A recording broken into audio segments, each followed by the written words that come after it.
caldissima, rinfrescati dall'acqua dell'argilla nera, ci dirigiamo verso il rifugio Bergamo attraverso la selvaggia Val Ciamin.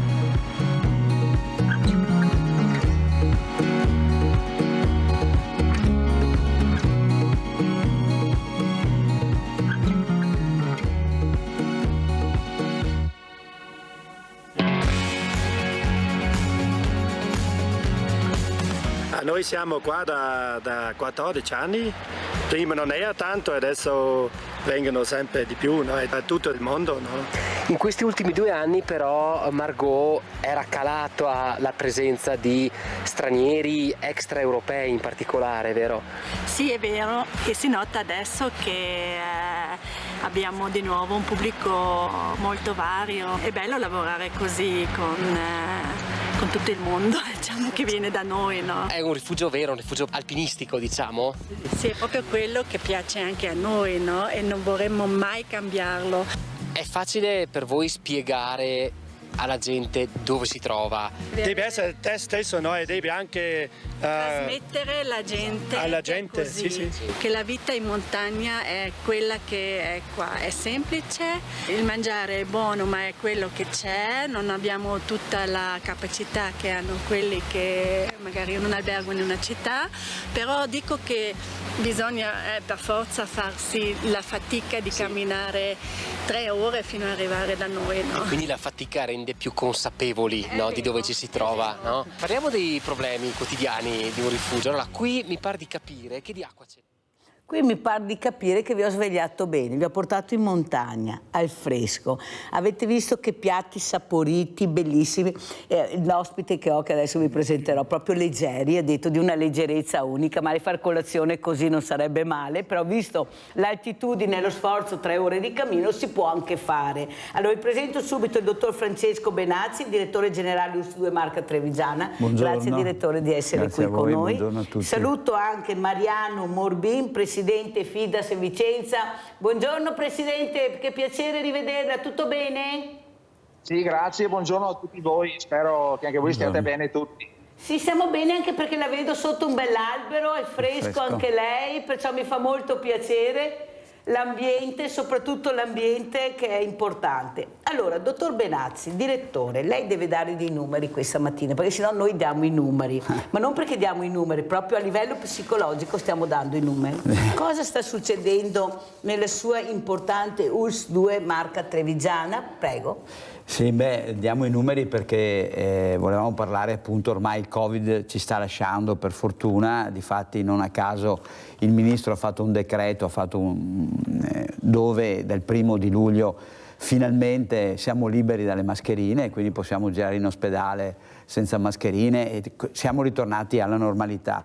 Prova ne sia che le sindrome respiratorie da Covid nell'arco dal 26 giugno al 2 luglio in tutti gli ospedali della Marca Trevigiana sono solo 6, invece continuano a aumentare le sindrome respiratorie non Covid, cioè quelle forme virali purtroppo a cui non eravamo abituati e che sono legate molto al fatto che utilizzando la mascherina per 2 anni non abbiamo avuto difese immunitarie e quindi abbiamo 129 persone che sono ricoverate per sindrome respiratoria, che vuol dire quindi polmoniti, che vuol dire bronchiti importanti, e soprattutto perché rispetto al 2019, che era l'anno di riferimento prima del Covid, sono il 14% in più. Quindi questo, ecco, ci fa pensare che anche questa temperatura, lo sbalzo di temperatura eccetera, vada ad influenzare questo. Allora la raccomandazione è evitare di uscire nelle ore calde, quindi dalle 11 mattina alle 19 di sera fino alle 19. Perché? Perché gli sbalzi di temperatura legati prima al freddo, poi caldo, umidità, potrebbero nelle persone, soprattutto anziane, over 70, che non sono, come dire, coperti dal punto di vista immunologico come erano una volta, possa in questi veramente i virus entrare e quindi creare queste sindrome respiratorie. Un'altra cosa che preoccupa è forse l'uso anche troppo sconsiderato di antibiotici, il fai da te, direttore. Ho la medicina a casa, me la prendo.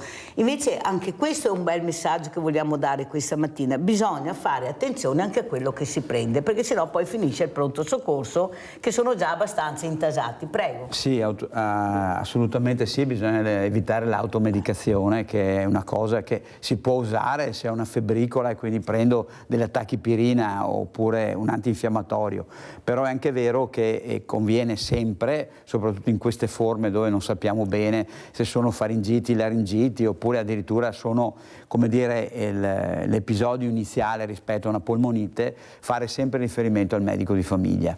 Medico di famiglia che poi decide lui cosa fare, che tipo di terapia dare e soprattutto che tipo di antibiotico dare, perché ormai l'utilizzo anche inappropriato degli antibiotici ha portato a delle resistenze tali che poi quando si arriva in ospedale si deve essere curati per qualcosa dove l'antibiotico realmente serve, dobbiamo utilizzare antibiotici di quarta generazione che sono molto più potenti e anche facilmente creano più resistenze.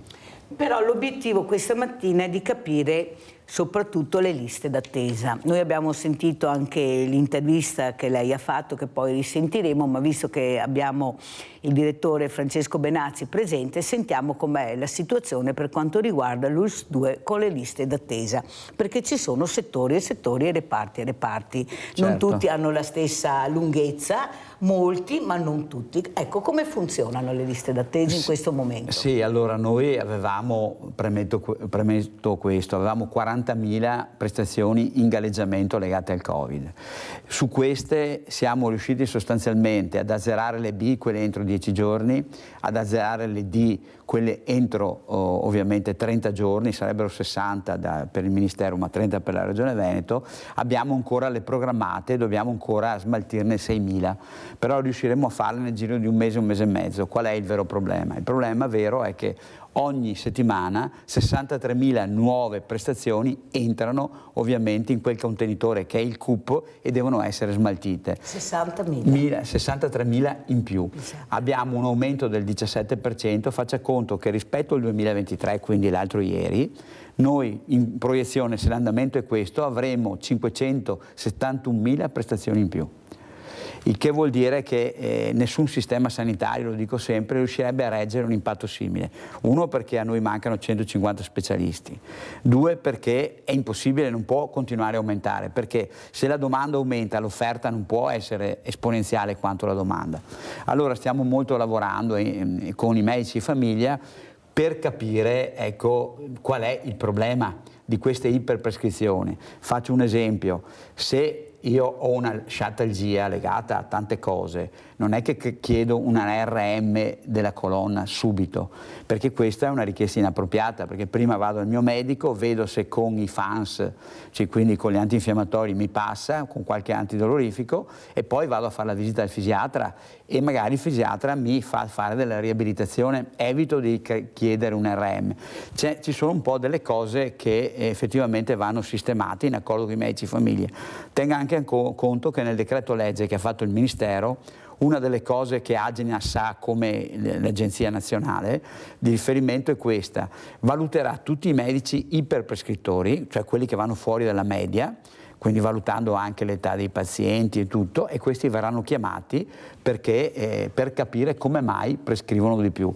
Perché se io prescrivo qualcosa di inappropriato, non do la possibilità a chi realmente ha bisogno di avere subito l'appuntamento. Certo. Ecco, questa, l'urgenza, diciamo. Esatto, e questa è, ecco, la cosa che deve essere evitata.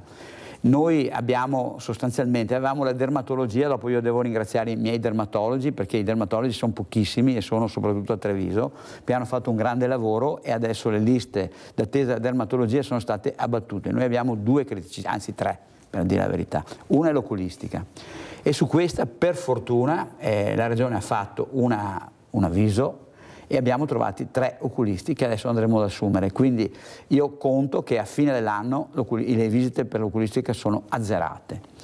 La seconda criticità che abbiamo è l'RM, che si acuisce perché stiamo trasferendo le macchine dal vecchio ospedale nel nuovo ospedale edificio 29, ma anche perché ne abbiamo comprate 2, quindi dobbiamo installarle, per cui stiamo lavorando con 2 macchine in meno e quindi è chiaro che questo porta che l'RM, anche se abbiamo il camion mobile, porta che l'RM aumenti un po' di chiaramente il galleggiamento, la previsita.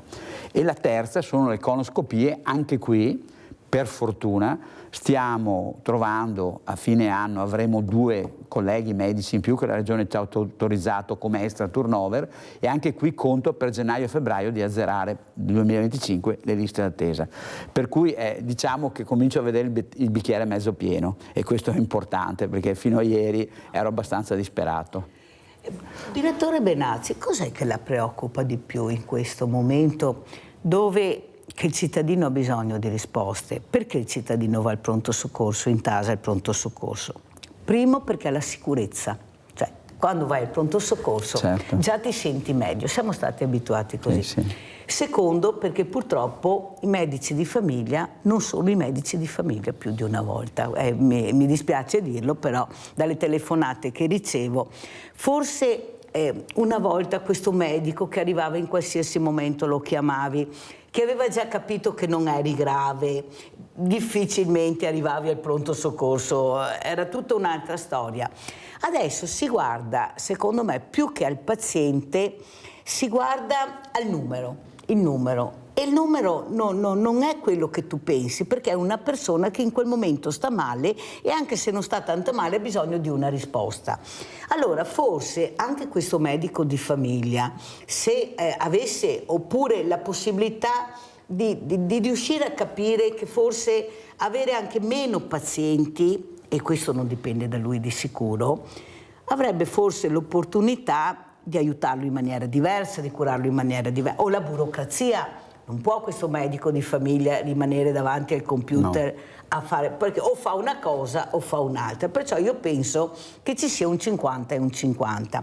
Secondo lei, il ruolo che dovrebbe avere in futuro il medico di famiglia, la farmacia, dove fortunatamente sta cambiando anche il ruolo della farmacia, perché preti non ne avevamo più, suoni non ne avevamo più, per fortuna che avevamo le farmacie, e questo qualcuno l'ha capito, perché queste persone che sono anche diversamente giovani devono avere dei punti di riferimento. La faccio sorridere, direttore, però è così. Ecco, l'importanza di avere medico di famiglia, farmacia, dove puoi fare degli esami, puoi fare anche delle cose importanti, ecco che non intasi più il pronto soccorso con questi codici bianchi, che io li eliminerei tutti, li manderei tutti i medici di famiglia in farmacia. Può succedere in futuro questo, direttore? Sì, allora diciamo subito che il Covid ha creato un solco che io ritengo insanabile, cioè non si può più tornare come una volta nel 2019. Perché? Perché ci ha abituato a stare con le mascherine, a stare distanti uno dall'altro, gli ambulatori dovevamo stare, poca gente perché non si poteva stare insieme, e questo ha creato una scelta culturale nuova, che è quella che si fa la visita su prenotazione. Quindi questo ha creato un po' di problemi, perché il cittadino era abituato, mi vado dal medico di famiglia e mi fermo a fare la partita del ciacco con quello che è, e dopo ovviamente vengo visitato, aspetto anche 2 ore, però sto dentro l'ambulatorio e sto intanto con l'altro, passa il tempo eccetera, cosa che non sarà più possibile, quindi visite su prenotazione. È anche vero che non abbiamo ancora i medici famiglia, stiamo, come dire, mettendo delle pezze, ne mancano 100, e quindi è chiaro che quelli che ci sono hanno anche 1800-2000 mutuati. Quando normalizzeremo questo? Nel 2025. Ci sono 800 medici nel Veneto che dovranno sistemarsi nel 2025, quindi finalmente avremo medici con 1000-1200 mutuati, quindi con un respiro maggiore. Ma la vera risposta è questa: case di comunità. Perché la gente va al pronto soccorso? Perché il medico di famiglia non ha gli esami di base, non può fare un esame del sangue perché deve prescriverlo, non può far fare un'ecografia, non può fare una retinografia, quindi vedere se c'è l'ipertensione oculare, non può fare un elettrocardiogramma, sono pochi quelli che hanno l'elettrocardiogramma, non può fare una spirometria, e quindi la gente dice: ma se devo andare al medico dopo mi fa ricetta, che devo andare a fare dal cardiologo l'elettrocardiogramma, a questo punto vado al pronto soccorso, che ho il minimo, là mi sono sicuro, aspetterò anche 6 ore, 7 ore, però dopo so che mi fanno l'elettrocardiogramma, eccetera. Quindi c'è questa disparità e il medico di famiglia perde rispetto al pronto soccorso. Come la risolviamo? Con le case di comunità. Perché? Perché là dentro ci sarà l'infermiere dedicato, i medici di famiglia che ruotano, lo specialista e soprattutto tutta la tecnologia, perfino il point of care, che abbiamo il punto di prima cura dove si faranno gli esami del sangue e immediatamente ci sarà la risposta. Quindi è chiaro che cambia, è una visione copernicana nuova, quindi non converrà più andare in pronto soccorso perché si va nella casa di comunità che è aperta H24 e si avrà la risposta prima del pronto soccorso. Le farmacie di servizi faranno anche loro delle cose, soprattutto in telemedicina. Quindi le case, uno va in farmacia con la ricetta del medico, fa l'esame del sangue, anche loro possono fornirsi di point of care e quindi avrà l'esito dell'esame del sangue e dopo, facendo della programmazione, lo specialista ospedaliero potrà visitare, vedere della gente che il farmacista gli organizza all'interno delle farmacie. Questa è una rivoluzione, che poi è una rivoluzione che finalmente è arrivata perché si sposta dall'ospedale al territorio quello che non serve che vada in ospedale. Quindi abbiamo tutti fiducia, il solito discorso del bicchiere mezzo pieno, perché insomma la fine del 2025 dovrebbe portare realmente a un cambio di mentalità anche tra noi utenti, perché mi metto anch'io tra gli utenti, perché chiaramente evitiamo di andare in ospedale per niente, per stare 7 ore e incazzarci, perché poi vediamo gli altri che ci passano davanti, ma come? Sono qua da 7 ore e quello passa, perché il triagista decide lui chi ha bisogno e chi non ha bisogno, e io che sono un bianco, che magari sto anche male, perché ho una colica renale, o magari, che comunque quello passa un po' prima, ma ho un mal di gola, ho una rinofaringite e dico, ma come? Ho un'otite, ma come aspetto tutto questo tempo? Perché è considerato un codice bianco. Avete capito come funziona. Allora, prima di dare la parola a Mariano Morbin, presidente FIDA Vicenza, sentiamo il nostro Rinaldo da Venezia. Ti ho fatto attendere, ma hai capito l'importanza di ascoltare il direttore generale, perché ha detto delle cose importantissime che riguardano tutti noi. Vai Rinaldo.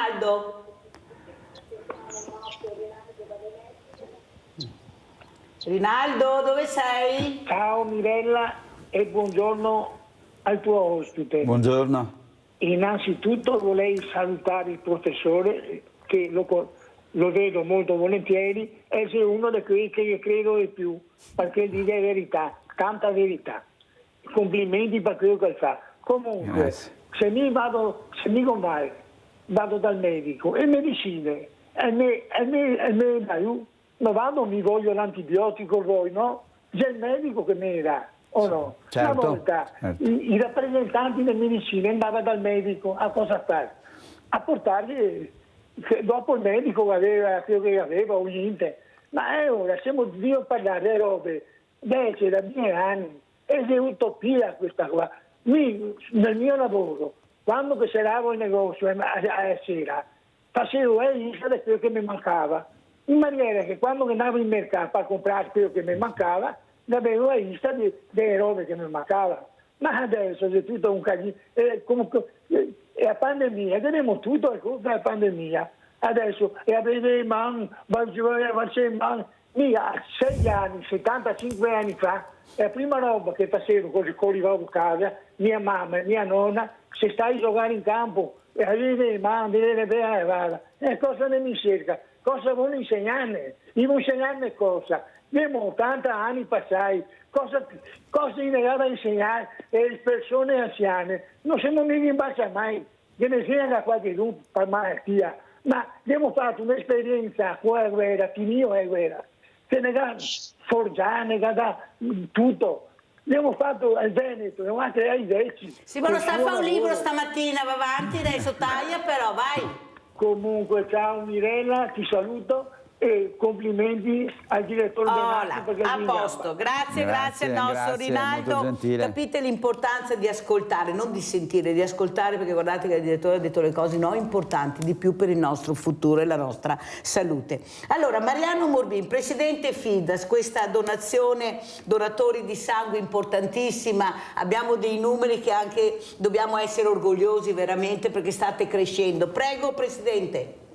Sì, buongiorno a voi. Stiamo crescendo grazie alla grande generosità dei nostri donatori, vicentini in particolare, ma un po' tutto il Veneto ha questo grande cuore di generosità. Mi ritrovo molto nelle parole del vostro direttore lì ospite, perché la carenza di medici si fa molto sentire anche nel settore dei centri di raccolta sangue. Noi abbiamo l'USL 7, quella della Pedemontana, che è vicina poi a quella del direttore, che un giorno a settimana i centri di raccolta sono chiusi perché mancano medici, trasfusionisti. Allora io credo che la mancanza di medici sia una grave mancanza di chi ci ha amministrato negli ultimi 20 anni, perché un medico non si costruisce in 10 anni, ci vogliono dei 10 e 15 anni per costruire un medico, per formare un medico. E non c'è stata questa, secondo me, programmazione corretta che sta portando a un po' a uno scioglimento e a una difficoltà enorme in tutti i reparti. Il direttore è stato molto molto chiaro. Però, Presidente, è vero quello che dice, bisogna anche avere il coraggio di dire la verità. Però perché è mancata, secondo lei, Presidente, poi lo chiederemo anche al direttore Benazzi, la programmazione? Cosa vuol dire programmare, specialmente nella sanità? Perché è fondamentale, tu devi programmare, perché hai nome e cognome, sai quando queste persone andranno in pensione, come finiranno, quanto tempo ci vuole per formare un medico. Io mi ricordo, direttore, che lei si arrabbiava molto quando sentiva questi medici che chiamare dottorino. No, non sono dottorini.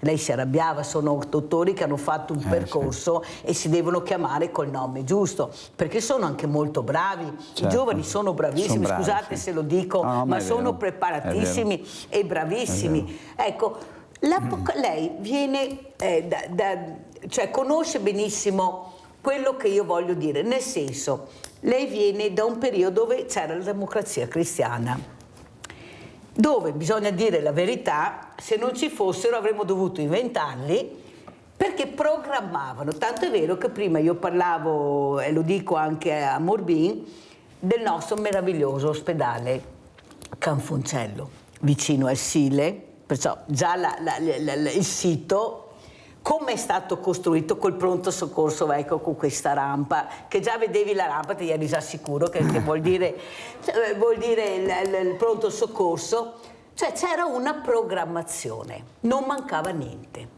C'era tutto, anzi c'era forse di più, c'era anche l'ascolto del paziente e tu potevi andare anche nelle periferie, trovavi ospedali che funzionavano con fior di primari. Dopo abbiamo l'intelligenza artificiale, manca tutto. Mancano medici, mancano infermiere, tanto cemento, tanta struttura. Sì, lei sa come la pensa la Mirella, me ne frega, mi deletto d'oro, voglio un bravo medico con una squadra di infermieri che mi cura. Cos'è che si è perso secondo lei, che ha vissuto questi anni, perché lei ha vissuto questi anni, sa cosa vuol dire essere diversamente giovane del direttore? Ecco, cosa è successo? Però prima di rispondere sentiamo Nadia da Treviso, vai Nadia. Ciao Mirella. Ciao. E buongiorno ai tuoi ospiti. Niente, volevo dire al dottor Benazzi che io ho bisogno tuttora in questo momento che in breve tempo ho fatto più di 4-5 esami. Dal 29 maggio che ho cominciato, comunque domani ho un altro esame, sono efficienti, senologia e sono meravigliosi. Dottore, vi ringrazio infinitamente delle cure che mi hanno prestato. Grazie, arrivederci e buona giornata. Allora, Nadia, intanto un grande abbraccio. Sai che noi ci siamo, ma soprattutto Nadia difende sempre questa ULSS 2 marca Trevi. La difende perché? Perché ha le risposte, direttore. Ha le risposte che lei con tanto fatica sta cercando di dare e sta spiegando anche questa mattina. E questo è molto importante perché la gente, come dice Rinaldo, capisce quando uno parla, capisce, direttore, dove vuole arrivare questa persona che ha un impegno così importante, perché io penso che lei non abbia dormito neanche alla notte e continui a non dormire perché sono impegni, è lei che tiene la barra e se la barra non va dritta cade e questo non va bene. Cosa vuole dire anche in merito a quello che abbiamo detto prima? Prego, direttore. Intanto ringrazio la signora Nadia, abbiamo ancora lacune, non siamo perfetti purtroppo, magari fosse così, comunque la ringrazio, mi ha commosso veramente per quello che ha detto.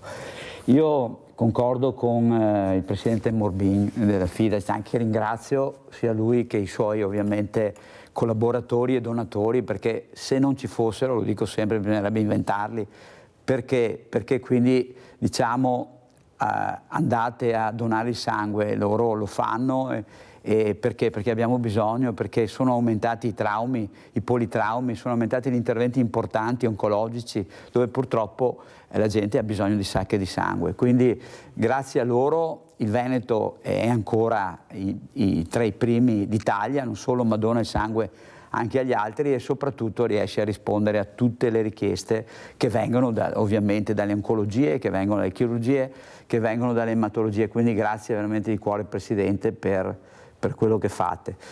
Detto ciò, lui ha ragione, i medici trasfusionisti mancano come mancano tanti altri medici. Io credo che già nel 2011 il Corriere della Sera fece un articolo molto bello spronando quel governo, non mi ricordo neanche chi fosse al governo, e dicendo: caro governo, ricordati che nel 2020, quindi fece anche una previsione, non ci saranno più medici, non ci saranno più medici di famiglia, perché la classe 59, 58, 57, 56, a prescindere dal Covid, andrà in pensione.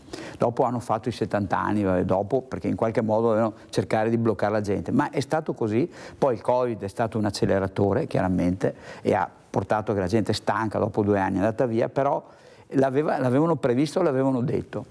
Io sono un po' come, adesso faccio la Mirella, perché chi non ha voluto programmare è stata l'università, e l'università è condizionata dai baroni universitari. Che ci sono ancora? Io non so se ci sono, in quel tempo c'erano, perché evidentemente sono riusciti a frenare una quota parte di quel grido d'allarme che veniva dagli ospedali, che veniva dalla categoria dei medici, che veniva dalla NAU, che veniva da tutto il mondo. Poi c'è stato il Covid, i medici, lo dico, mancano in tutta Europa, in tutto il mondo. Per formare un medico in Italia specialista servono oggi, traducendolo in euro, 300.000 euro, dai 200 ai 300.000 euro, il costo al sistema sanitario pubblico e alla famiglia. Quindi in Inghilterra costa 500.000 sterline, cioè quindi non tutti possono andare a fare i medici in Inghilterra. In Francia siamo su questa cifra, e 400.000 euro, e non parliamo degli Stati Uniti dove il costo, cioè va solo i ricchi vanno a fare, oppure la gente si fa un mutuo e paga tutta la vita per essere fatto medico. E allora cosa fanno all'estero? Siccome pagano di più dei nostri, chiaramente ce li portano via perché li abbiamo formati noi, ha speso il sistema pubblico e loro se lo portano. E formati anche bene? No, e formati anche bene? Il meglio del mondo, avete perché capito? i nostri sono preparatissimi. E quindi succede questo, c'è stato questo errore di programmazione, ringraziando Dio si sono svegliati, le regioni hanno fatto la loro parte premendo sul Ministero, e adesso i posti ci sono, dobbiamo solo attendere 2025 che arrivino il grosso di specialisti. Sul sistema della medicina trasfusionale, purtroppo, come sul pronto soccorso, sono 2 specialità dove non si fa la libera professione, io sono molto schietto. E quindi di conseguenza si è persa un po' la crisi vocazionale, cioè l'etica di dire voglio fare il medico perché faccio il medico perché mi do agli altri, perché è una professione che mi dà una marea di soddisfazione, perché poi il curare una persona, guarirla, avere rapporto umano, io credo che sia quando uno va a casa la sera e dice caspita, ho fatto qualcosa di buono. Però forse dopo il Covid questa mentalità è un po' saltata, e allora certe specialità, pronto soccorso dove sono in prima linea e quindi rischiano la medicina difensiva, e il trasfusionale dove che sì, fanno i trasfusionisti ma la libera professione non la fanno, sono 2 specialità che sono meno ambite rispetto ad altre. E quindi io spero solo che cambino un po' le cose, che siccome dopo avremo tanti medici, alla fine obo torto collo per entrare in specialità, perché oggi non si può lavorare se non si è in specialità, qualcuno decida perché se vuole fare il medico di dire ok, faccio anche il trasfusionista, faccio anche il pronto soccorrista. Io mi auguro questo, perché nel momento in cui aumenteremo il numero di colleghi che vogliono andare a fare gli specialisti, poi che qualcuno faccia anche delle scelte che sono più difficili, che portano forse a non avere la possibilità di fare libera professione, ma che sicuramente daranno soddisfazioni immense, perché fare il pronto soccorso e parlare con le persone, cioè curare una persona nell'urgenza, credo sia la cosa più bella del mondo, e fare il trasfusionista solo il pensiero che grazie a quello che faccio io posso salvare vite umane. Maurizio da Conselve, vai Maurizio, scusa se ti ho fatto aspettare, ma capite questa mattina che dobbiamo anche ascoltare, vai Maurizio. Ciao Mirella, Ciao. Ti capisco perfettamente e saluto l'eccellenza, il professor Benazzi. E lo ha nominato professore, vede che presto che fermo qua, siamo a tanti esami qua, via. È un'eccellenza mondiale, se non che europea, ma comunque vabbè. Allora Mirella, io ne approfitto per fare gli auguri intanto a mio papà che oggi compie gli anni, quindi mio papà Valerio, auguri, e saluto anche mia mamma. mamma. Come si chiama il papà? Valerio, tanti auguri da Sveglia Veneti. Allora, Mirella, niente, io adesso non so se ne avete già parlato, però volevo parlare col professore di una cosa molto importante che naturalmente qua la gente ormai è esasperata. Il prolungamento della chiamata verso magari chi ha da fare delle visite. Come mai, professore, che bisogna aspettare 1 anno, 2 anni, la gente ormai è esasperata per queste cose, sono costretti ad andare a pagamento in privato.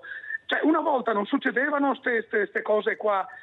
Professore, cioè, dovete battervi anche per questo, perché la gente ormai è esasperata, soprattutto gli anziani e soprattutto per quelli che hanno da fare, che hanno a fare delle visite molto ma molto importanti. Ecco, io con questo vi saluto, attendo delle risposte dal professor Benazzi. Arrivederci, ciao Mirella, buona giornata. Vedi che presto si fa a Sveglia Veneti diventare professore, Sì. Però adesso devo aspettare perché devo andare in pubblicità.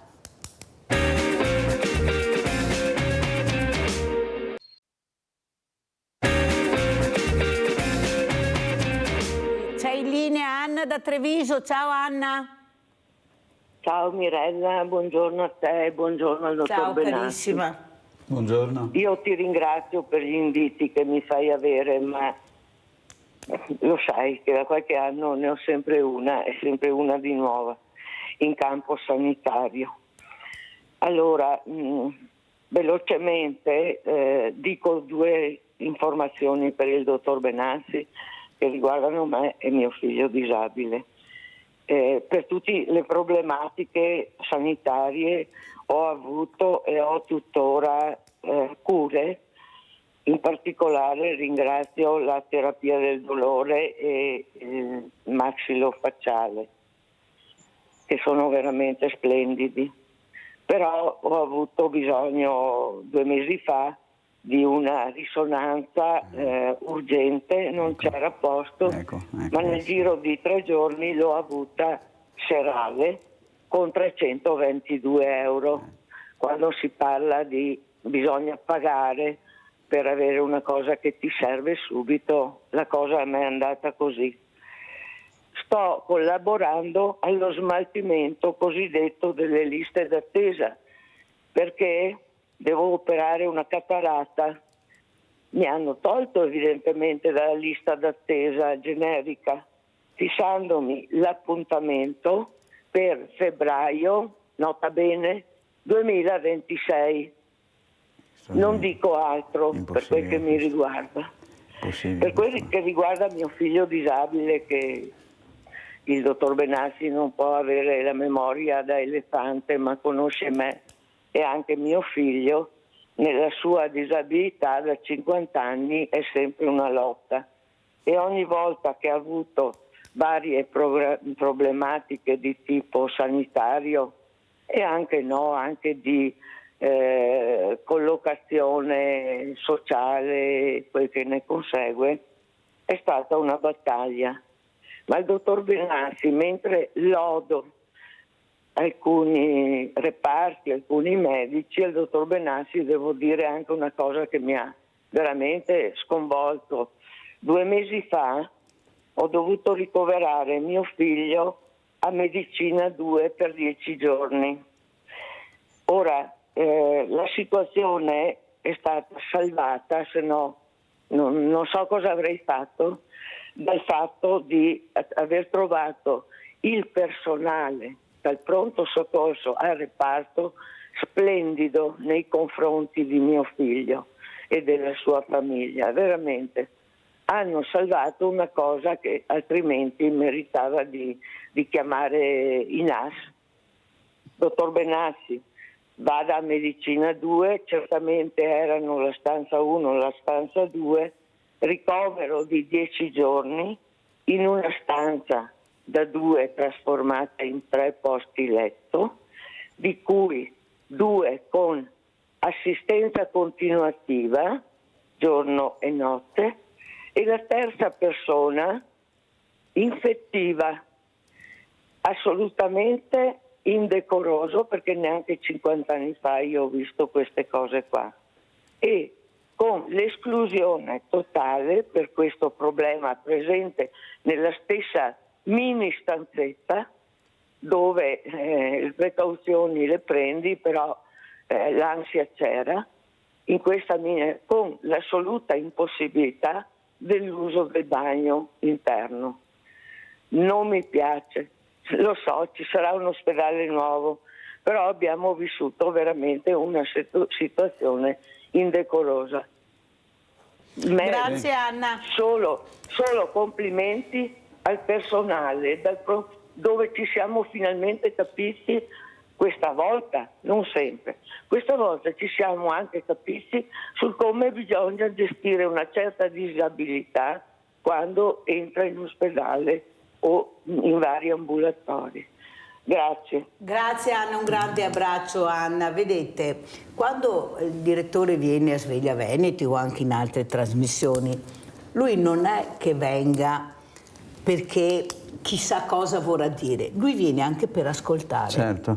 Viene per ascoltare e cercare di risolvere, perché lui non può sapere tutto ed essere dappertutto, di risolvere ma anche di far capire perché può succedere questo, perché è partita la cittadella della salute e pensate voi che non è così semplice trasferire dei reparti da un posto all'altro, ma dopo risponderà il direttore alla nostra Anna, che vogliamo un bene dell'anima. Ecco Anna, tu sai che noi ci siamo sempre, comunque, però io adesso vorrei dare la parola anche a Mariano Morbin e poi risponderà Anna, il direttore generale. Presidente Morbin, io sono dell'idea che il mondo del volontariato non deve più andare nelle scuole a fare la lezioncina. Poi mi dica se lei è d'accordo o no e poi sentiamo anche il direttore.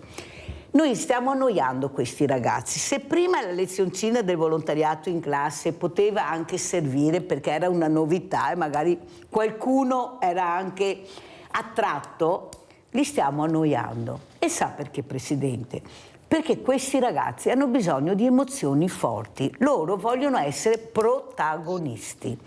Allora, perché invece di andare a scuola, e lo dico anche al direttore generale, non li portiamo a visitare quella che è la realtà dell'ospedale? Perché non fare convegni con loro e presentare il volontariato, che può essere il centro trasfusionale, cioè non in sala operatoria perché non si può, ma toccare con mano quella che è la realtà? Perché io sono convinta, Presidente, che se solo entrare negli ospedali vedi una realtà diversa. Vedi la sofferenza, vedi la preoccupazione, vedi cosa vuol dire star male. Ecco, forse se noi iniziamo a togliere questo ragazzo da quella che è la quotidianità che è la scuola, sì, adesso c'è l'associazione di volontariato, se ascoltano in 3 siamo già bravi, Presidente, inutile che ce lo diciamo perché è così, perché non abbiamo volontari giovani nel mondo dell'associazionismo, non ci sono, a parte qualche chicca.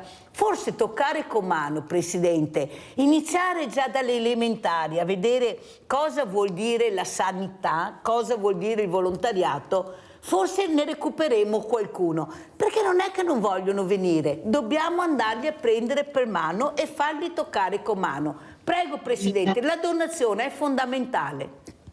Allora, Amirale, noi su questo a Vicenza, come Fides Vicenza, che siamo presenti su 76 gruppi, quindi avremo una quarantina di comuni di copertura, e facciamo un progetto scuole da anni, molto ben ideato, anche con l'ADMO e con l'AIDO.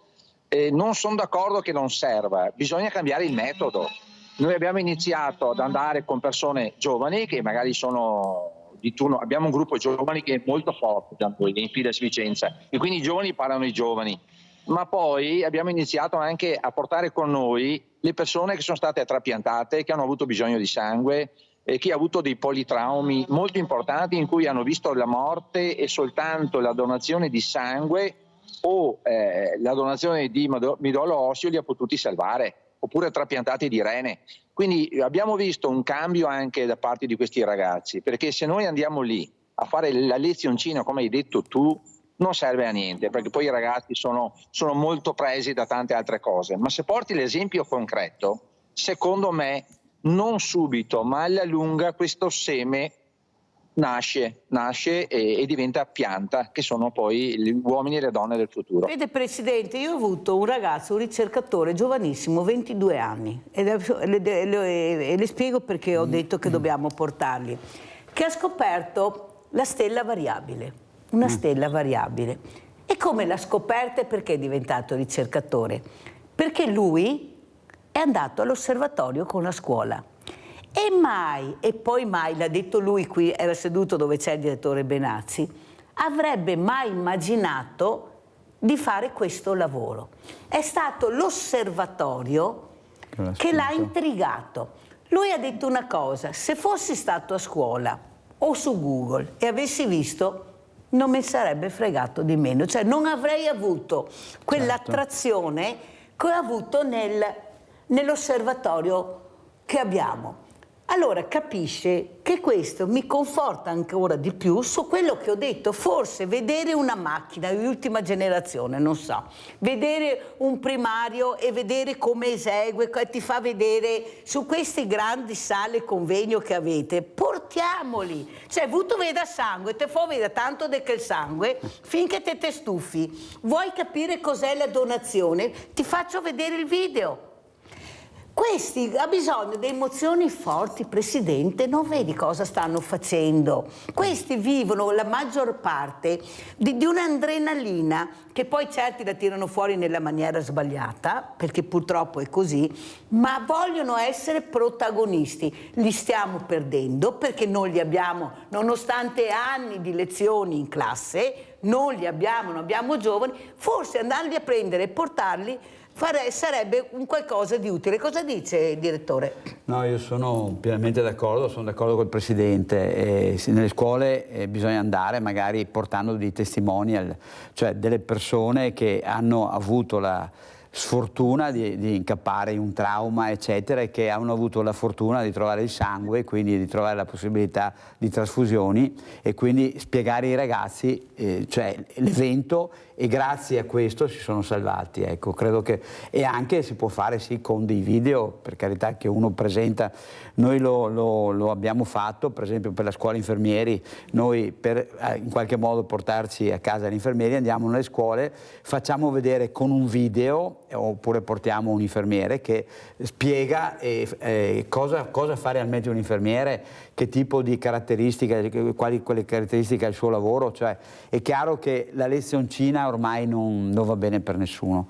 E dopo magari anche sì fare questo. Noi abbiamo i ragazzi del liceo scientifico, del liceo classico, che vengono da noi 2 o 3 giorni, una settimana, e frequentano ovviamente insieme ai medici un reparto, il laboratorio analisi, eccetera, in modo tale da capire se sono affascinati da questo lavoro, e dopo soprattutto per far capire la tipologia del lavoro, che è fondamentale. Perciò andremo in questo percorso, faremo questo percorso, fare questo perché la lezione frontale così è priva di significato. Ormai i ragazzi vogliono toccare e vedere, altrimenti non credono.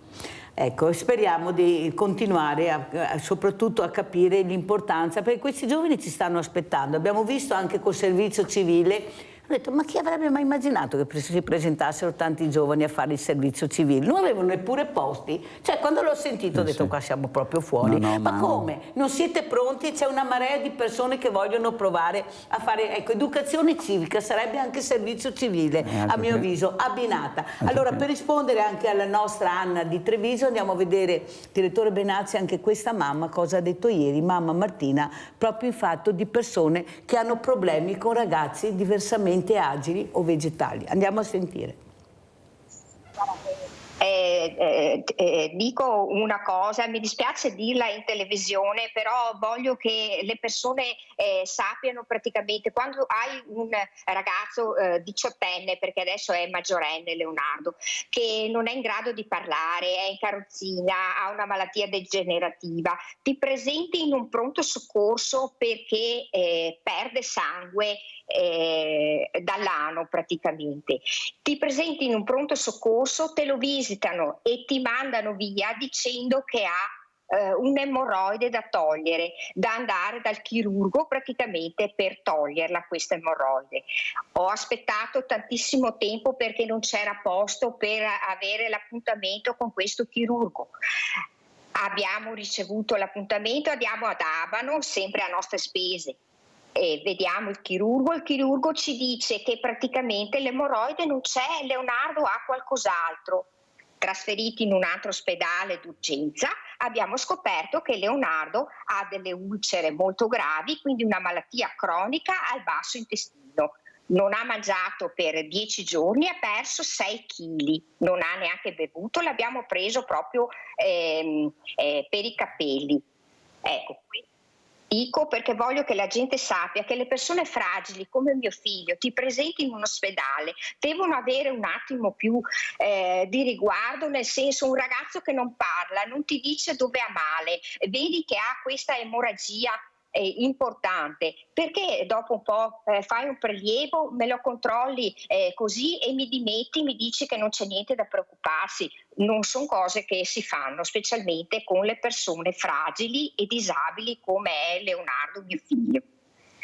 Allora, direttore, questa è una mamma, giustamente, che fa capire l'importanza di capire la fragilità. Io so quanto lei ci tiene invece a questo, la sua sensibilità, perché non devono succedere queste cose. Non è un esempio, è che non deve succedere, perché stiamo parlando di fragilità. Cosa vuol dire fragilità per lei, direttore? Cosa vuol dire essere vicino a questi genitori che già è un sacrificio, ma che lo fanno anche molto volentieri, ma soprattutto il figlio non parla, non sai dove ha male, che cosa. Sei tu medico che devi intervenire nel momento che io te lo porto, perché è una fragilità. Prego. Sì, beh, intanto mi scuso, nel caso di Leonardo non lo conoscevo, l'ho saputo adesso. Che non riguarda la sua ulcera, è un'altra ulcera. Ma comunque, insomma, credo che sia una cosa comune, non è che mettendo la croce su un'ulcera esplorata, è un problema comune questo e io riconosco la difficoltà del sistema. È vero, mi scuso con la signora Anna, ecco, per quello che è successo. Le dico, non ci sono scuse, però un po' di problemi li abbiamo avuti, nel senso che stiamo costruendo l'edificio 29 e le medicine andranno in un posto nuovo, quindi anche investire, lo dico perché investiamo soldi pubblici, quindi non è che possiamo, c'è la Corte dei Conti, ma soprattutto perché non possiamo sprecare soldi quando andremo a costruire un edificio nuovo, perché le medicine le sposteremo e creeremo stanze da 2 persone. Quindi un investimento che stiamo facendo è un investimento importante. Diciamo che non abbiamo messo le mani sul vecchio perché appunto abbiamo il nuovo da finire e quindi si è creato questo e mi dispiace veramente. La seconda cosa, il personale per fortuna è bravo, mi informerò a questo caso, mi sembra, lo dico con molta franchezza, prima che da direttore generale che da medico, mi sembra quasi impossibile che una persona che aveva un problema infettivo sia rimasta insieme con gli altri 2. Adesso andrò a appurare, lei ha parlato di 2 mesi fa, poi io mi informerò come si chiama di cognome, perché giustamente lei ha detto io se ne ho tante per la testa, per cui se non prendo nota faccio fatica anche a ricordarmi. E quindi ecco, mi scuso anche per l'ARM, perché lo dicevo prima che lei ponesse questo problema, noi stiamo lavorando solo con una RM di fatto e una sul mobile al posto di 4. Quindi l'ho detto più volte, lo ribadisco qua e spero che tanti cittadini ascoltino, noi fino a novembre avremo problemi con le RM, cioè avremo ovviamente liste. È chiaro che nel caso suo il medico deve mettere l'urgenza, perché stiamo parlando di una persona fragile e quindi va messa l'urgenza. Però ecco, è chiaro che questo problema ce lo porteremo anche fino a novembre, perché l'ultima macchina che abbiamo preso, che è anche più performante, entrerà dentro alla fine di ottobre, serve circa 20 giorni per calibrarla e per metterla in funzione. Ma c'è la persona che la calibra, vero? Sì, vengono dalla Germania. Ecco, perché abbiamo sentito la macchina, ma abbiamo anche le persone, vero professore? Lei è professore, abbiamo detto che è professore stamattina. Abbiamo Stefania da Vicenza, vai Stefania, veloce. Sì, veloce, ciao Mirella, ciao, buongiorno cara. Ai tuoi ospiti, ma lasciami fare un discorso però. Prego. Allora, sempre in continuazione della lunga lista d'attesa per le visite. Adesso ho osservato, non parlano neanche più per televisione di fare prevenzione, giustamente, perché dovrebbero vergognarsi, perché ti ritrovi ad avere patologie anche gravi e ti fanno aspettare un anno per fare accertamenti. Dunque è meglio che non parlino più di fare prevenzione a sto punto, oppure fatela ma in privato, perché ti fanno aspettare 6 mesi quando hai male e non ti danno l'appuntamento e devi andare in privato. Sono dai 200 in su per fare un TAC, una risonanza. E dopo volevo sapere una cosa, magari il signore, il direttore che è in studio con te può rispondermi. Da più parti ho sentito dire che se non rispettano i tempi richiesti dal medico, 3 mesi, 10 giorni, 1 mese, tu puoi andare in privato a farti il controllo, la visita o quello che devi fare, e il Servizio Sanitario Nazionale dovrebbe risarcirti la somma, il ticket che paghi. Allora, molte persone hanno provato a fare richiesta di questo rimborso e non c'è verso. Dicono che non ne sanno niente. Ma allora è vero o non è vero? Ci prendono in giro oppure sono seri quando dicono le cose? Perché a sto punto non so più cosa pensare. La salute è il bene principale. Cos'è? Cioè, nella Costituzione è scritto. E cos'è che non rispettano? Allora, prima il Covid, adesso ormai mi sembra che i tempi sono passati, no? Adesso manca il personale, sono d'accordo, manca il personale, ma allora organizzate prima, per tempo. Come trovate i 100 euro minimo all'ora che danno al personale in urgenza, a tempo, a chiamata? Date un po' di più a quelli che lavorano e si smazzano ore e ore in reparto e restano, se li pagate un po' meglio, visto che in giro per l'Europa vengono pagati molto di più. Bisogna rispettarli, dargli un po' di, come si dice, di soddisfazione a sto personale, non trattarlo come i mussi, diciamo in Veneto, no? Grazie, allora, grazie Stefania, devo correre perché ho già forato e sono anche le risposte che meriti anche che vengano date. Grazie Stefania, direttore, a lei. Sì, cerco di essere veloce anche se un Dovremmo po'... dare tanti anche i numeri, sa che deve venire una volta a settimana, direttore. Allora, parto da chi trattiamo come mussi. Ecco, allora io, signora Stefania, ringrazio sempre il personale, perché se riusciamo a recuperare, poi arrivo anche alle liste di attesa e alla prevenzione. Anche perché è giusto mettere i puntini e dire completamente come stanno le cose, non come, ecco. Allora, anche perché qualche volta dopo, siccome so quanto lavoro e quanto faccio lavorare i miei, qualche volta allora divento anch'io un po', vado sopra le righe. Allora, lo stipendio dei medici dipende da un contratto collettivo nazionale, non da noi. Quindi se si paga poco prendiamocela con qualcuno più in alto, ma il problema è vero che si paga poco da 20 anni, signora, da 20 anni, quindi prendiamocela con tutti i governi che si sono succeduti, perché la verità è questa: quando gli altri pagavano di più, noi continuavamo a pagare col medesimo stipendio. Quindi vanno cambiati i contratti collettivi nazionali, quindi noi non c'entriamo, non c'entrano le regioni, chiaramente, mi pare che il governo adesso stia anche ragionando su questo, i 100 euro li paghiamo, signora, molto semplicemente perché? Perché li paghiamo ai nostri collaboratori per fare ore in più per abbattere le liste d'attesa, e paghiamo i 100 euro in più per mantenere in piedi i reparti perché non troviamo i medici. Allora come ci serviamo di persone, perché la legge in questo momento, in questa vacanza lo permette, prendiamo liberi professionisti in pensione magari, a cui chiediamo di darci una mano per dare continuità all'assistenza. Quindi assolutamente niente fuori per fuori, solo ci crediamo nel sistema pubblico e vogliamo che il sistema pubblico stia in piedi, nonostante il Covid, nonostante il casino che è stato fatto negli anni precedenti e nonostante la cattiva programmazione fatta dai governi negli anni precedenti. Detto questo, signora, la prevenzione si fa e la stiamo facendo, le cito dei dati. Noi facciamo la prevenzione per il tumore a cervice uterina.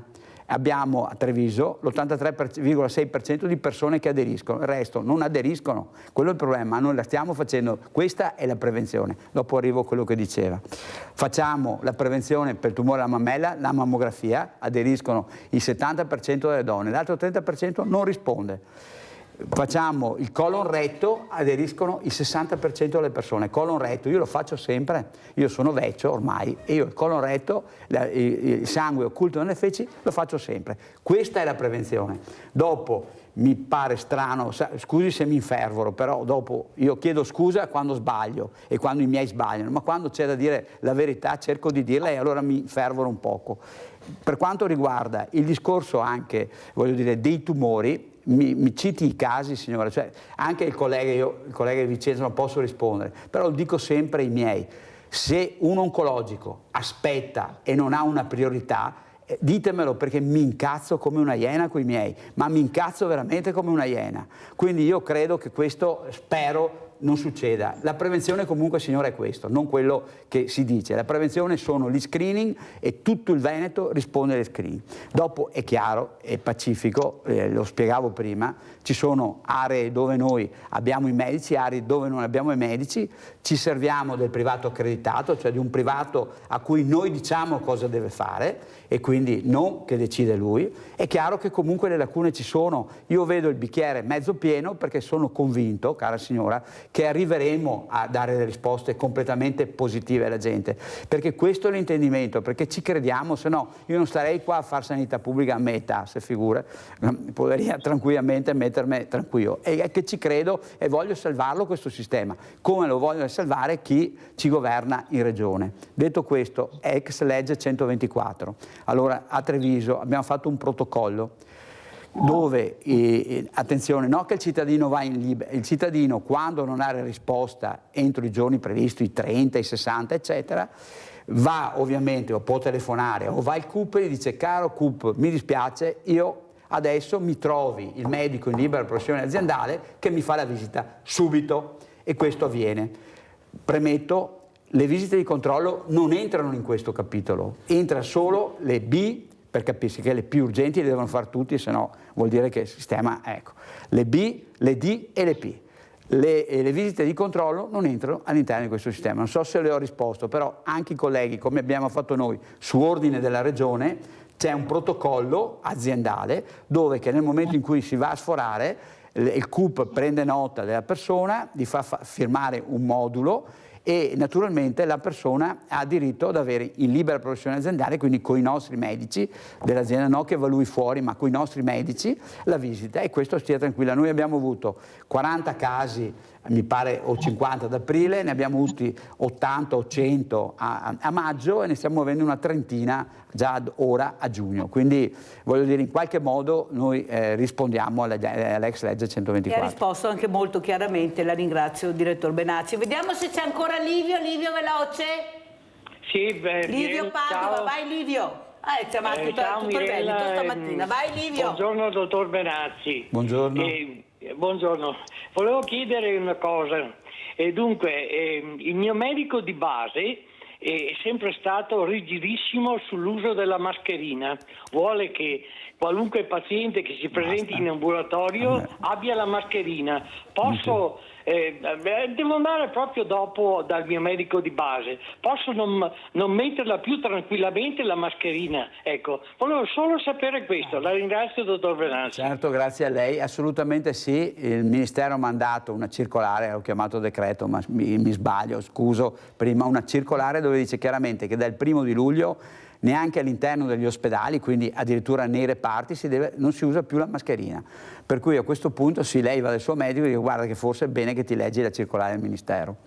Molto chiaro, direttore, la ringrazio. Sentiamo come ci saluta Mariano Morbin, l'importanza della donazione. Io penso di avere tutti i presidenti, la scorsa settimana ho avuto la Franca Petrin, presidente Aido, oggi ho lei, ma li ho sempre, ecco, l'importanza di capire che bisogna donare il sangue. Ecco, forse anche informarsi di più non farebbe male, perché guarda Morbin che culturalmente non so che siamo tanto per la donazione, perché non si sa perché, ma forse, e soprattutto mi ha colpito Morbin quella frase che ha detto Franca Petrin, quando chiedi al ragazzo la donazione, che è molto predisposto, diceva Franca Petrin, lui non gira tanto le parole, dice cosa vuoi che faccia, tanto se no va a buttare via. Capite? Ecco che forse, come ho detto prima, l'emozione forte di questo ragazzo poi la trasmette nella semplicità della parola. Prego Morbin. Allora, io racconto un fatto che mi è successo durante una premiazione di un gruppo di donatori di sangue. C'era una ragazza che è stata premiata per 2 o 3 donazioni, aveva 21 anni. Questa è stata premiata anche per la donazione di midollo osseo, ma era molto gracile questa ragazza qua. E gli ho detto, ma come sei entrata in contatto della donazione di sangue, di midollo osseo? Ho detto, a scuola sono venuti, me ne sono ricordata, ho fatto la prima donazione, mi hanno chiesto se volevo diventare donatrice Adamo e l'ho fatto, dopo 5 mesi mi hanno chiamato e lei ha donato anche il midollo osseo. E io l'ho guardato e ho detto, ma sei stata fantastica, e la sua risposta, molto candida, e questo fa capire che i giovani ci sono se riusciamo un po' a coinvolgerli in modo corretto, mi sembrava, ha detto questa ragazza, la cosa giusta da fare. Quindi credo sia un messaggio straordinario da parte dei nostri giovani che ci danno a noi insegnamento, a noi adulti tante volte, cioè la loro sensibilità tante volte è mascherata da un mondo virtuale, ma non sempre è così, non sempre è così. Grazie, guarda, ti ringrazio Mariano di quello che hai detto, perché forse se andiamo a prenderli per mano e li accompagniamo in questi percorsi avremo delle risposte immediate che non ci rendiamo neanche conto quante risposte positive potremo avere. Ti ringrazio veramente Presidente di essere stato con noi. Direttore Benazzi, professore, come ci saluta professor Benazzi? È entrato direttore medico, esce professore? Sì, ed esco neanche più dottore, quindi dopo diciamo i problemi che ci sono e che li conosciamo e che speriamo, continuo a ribadire. Io ringrazio tutti, mi scuso veramente con tutti perché può succedere, succede, la sanità è fatta di uomini e donne. Ci sono uomini e donne come in tutto il mondo, la Mela Marcia esiste sempre, bravi, come è stato citato, e ringrazio sempre io il personale che lavora. Ci sono uomini e donne che qualche volta si comportano male, qualche volta scusateli perché sono stanchi, lo avete detto, sì, come i musi, giustamente, quindi scusateli, però ci sono anche utenti che qualche volta che sono troppo aggressivi. Ecco, io credo che dobbiamo ritrovare tutti un'etica, no? Un'etica della responsabilità reciproca e del rispetto reciproco, no? Abbiamo bisogno di questo. Credo che nella vita tutti poi, io dico sempre ai miei collaboratori, tutti diventiamo malati. Nessuno è immune a questo. Quindi immaginatevi malati e immaginatevi quindi su quel letto al posto di quello che oggi c'è. E quindi comportatevi come vorreste che quello che vi cura si comportasse. Credo che questo sia un segnale, e comunque rispetto perché sono dei lavoratori, ecco, quindi comunque con tutti i limiti umani sono dei lavoratori. Quindi grazie, scusate ancora, mi scuso ancora per quello che non funziona e speriamo che funzioni meglio. Senta, direttore Benazzi, vuole salutare il professor Giorgio Palù, che avrò poi nella seconda parte della trasmissione, professore emerito di virologia all'Università di Padova. Come vuole salutare il professor Palù che la sta ascoltando? Beh, io intanto lo saluto, lo ringrazio per quello che ha fatto, perché lui è uno degli esperti, direi, mondiali, europei, per quanto riguarda la virologia. Credo credo che sia ancora oggi, anche se non è più in gioco come professore, il numero 1 per quanto riguarda la virologia sicuramente. Lo saluto dicendogli grazie per quello che ha fatto anche lui per il Covid, perché voglio dire è stato importante il suo apporto, il suo supporto, e continui a restare con noi a darci consigli perché ne avremo sempre più bisogno, perché poi penso che il professore lo dirà, non è che è finita qua, nel senso che purtroppo il mondo sta evolvendo, abbiamo stravolto la natura e anche i virus si prendono una parte che non della sono nostra batteri, vita. I virus sono virus e batteri sono batteri, certo. Noi vogliamo anche capire perché tutti dicono cosa fa un virus, magari è un batterio, è tutta un'altra roba. Ma credo che il professor Palù possa spiegarlo benissimo. Lo spiegheremo. Grazie al direttore Francesco Benazzi, è stato con noi, grazie pubblicità. Grazie Mirella.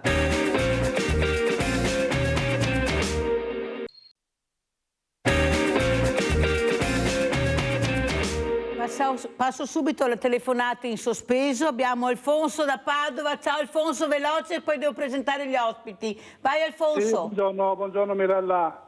Niente, sono Alfonso da Padova, ho chiamato ancora una quindicina di giorni fa per il mio problema, che avevo un problema oncologico, non so se si ricorda. Io avevo appuntamento da un anno, mi hanno telefonato, mi hanno detto che non si può fare la visita perché mancano i medici. E lei mi ha dato il nome di un medico, Ah sì, mi ricordo adesso. Di un medico, non so se posso fare il nome. No, lasciamo stare. Ok. Questo medico mi ha detto, va bene, che ho lasciato i miei dati, che si interesserà lui. E il giorno dopo mi chiamano dal CUP che ho la visita pronta per il giorno 10, ho fatto la visita il giorno 10 e mi sembrava quasi impossibile. Comunque ho fatto la visita e mi è rimasto un po' impresso perché le visite incominciano alle 8, io ho fatto la visita alle 7:30, tutto chiuso. Tutte luci spente, sono entrato, addirittura l'infermiere mi ha detto ma dove va lei, non vede che è chiuso? E ho detto ma ho l'appuntamento alle 7:30, ah va bene, allora venga. E ho parlato con la dottoressa che mi ha visitato, mi ha detto ah ma lei è quello che è andato in televisione? Sì, ho detto ecco, questo mi sembra un po' assurdo. L'importante è che hai fatto la visita, guarda, quando ci sono queste patologie oncologiche è il minimo che si possa fare di dare risposte, perciò Alfonso sono contenta che hai risolto il problema con la visita perché te la meritavi e se è stata fatta vuol dire che doveva essere fatta. Un abbraccio Alfonso e sempre grazie di aver chiamato. Allora intanto ringrazio veramente tanto il professor Giorgio Palù, professore emerito di virologia all'Università di Padova. Buongiorno professore, grazie. Ha sentito che l'ha salutata il direttore Francesco Benazzi, appena andato via, l'ha salutata molto e l'ha ringraziata per il lavoro che ha svolto, specialmente con il Covid e con l'aiuto che ha dato. Allora professore, io direi di andare a vedere proprio questa intervista che lei ha fatto. Andiamo a sentire, poi sentiamo come si commenta il professor Palù. Andiamo a sentire. Dopo 3 anni circa, il virus non è più nuovo, è molto mutato, ma ormai lo conosciamo tutti. Quindi, con quasi 15 miliardi di dosi di vaccino, circa 5 miliardi di persone vaccinate, quasi tutto, il 90% si stima abbia avuto un'infezione naturale, quindi il nostro sistema immunitario ormai riconosce questo che era un virus totalmente nuovo. Giusto dichiarare la fine della pandemia, secondo Giorgio Palù, virologo di fama internazionale e presidente dell'AIFA, anche se questo non significa che tutto sia finito. Bisogna continuare a proteggere i più fragili, a partire dagli anziani con la mascherina, nelle RSA e nei reparti e la vaccinazione. Quello che abbiamo imparato è che se dovremmo fare un richiamo lo faremo a fine anno, magari a livello autunnale, con l'influenza, quindi stagionale.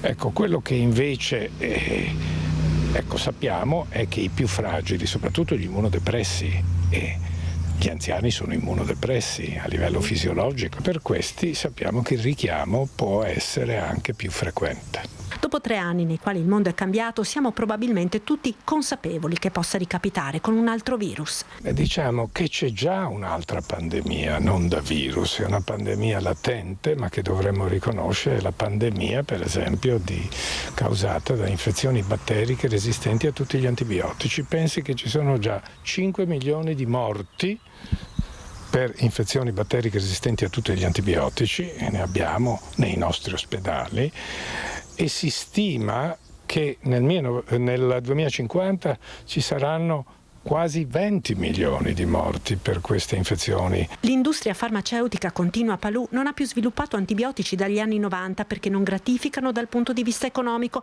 e batteri hanno sviluppato resistenza anche perché gli antibiotici vengono utilizzati negli animali ed entrano nella catena alimentare. E poi aspettiamoci, se abbiamo imparato qualcosa, andiamo a scovare questi virus nell'interfaccia uomo-animale-ambiente dove si stanno sviluppando. Stiamo cambiando il pianeta, delle nicchie ambientali. Ecco che abbiamo visto che quasi tutte le ultime epidemie o pandemie ci vengono dal mondo animale.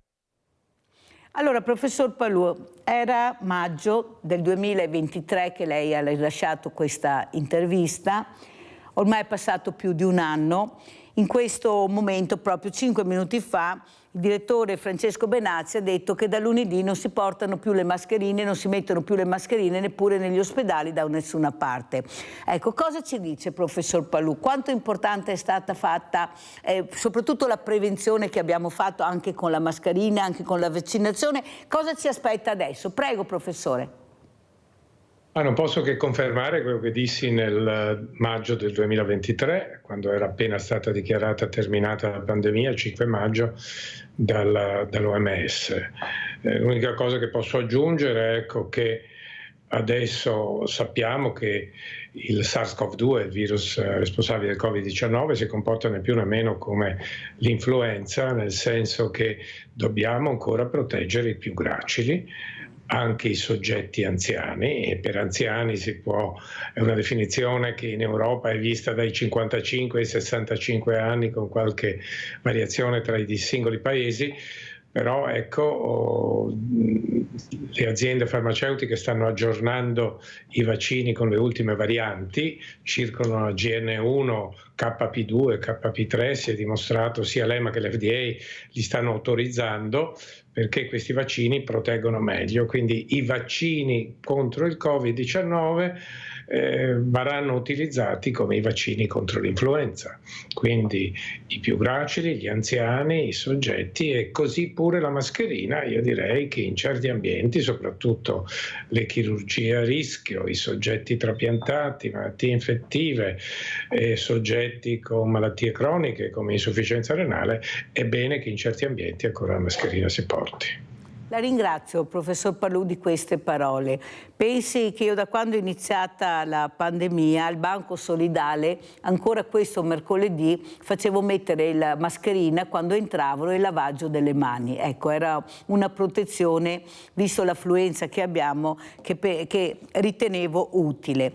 Cos'è che Posso dare qualche altro suggerimento? Ecco, sì. È stato recentemente autorizzato un nuovo vaccino contro il virus respiratorio sinciziale, non solo per i bambini, ma anche per gli anziani, e qua intendiamo i soggetti che sono a maggior rischio, in condizioni non patologiche, ma semplicemente che hanno superato i 75 anni di età, oltre ai soggetti a rischio, quindi vaccinarsi anche contro il virus respiratorio sinciziale, che colpisce non solo i bambini, ma anche gli anziani adulti. Quindi abbiamo un virus, un nuovo vaccino adesso è disponibile contro il chikungunya, quindi la medicina sta facendo sempre continui passi avanti, e non posso che confermare quanto dissi allora per quanto riguarda quella pandemia strisciante dall'impiego eccessivo e non guidato dal microbiologo degli antibiotici. Quindi non abbiamo nuovi antibiotici, pochissimi, e dobbiamo quindi stare molto attenti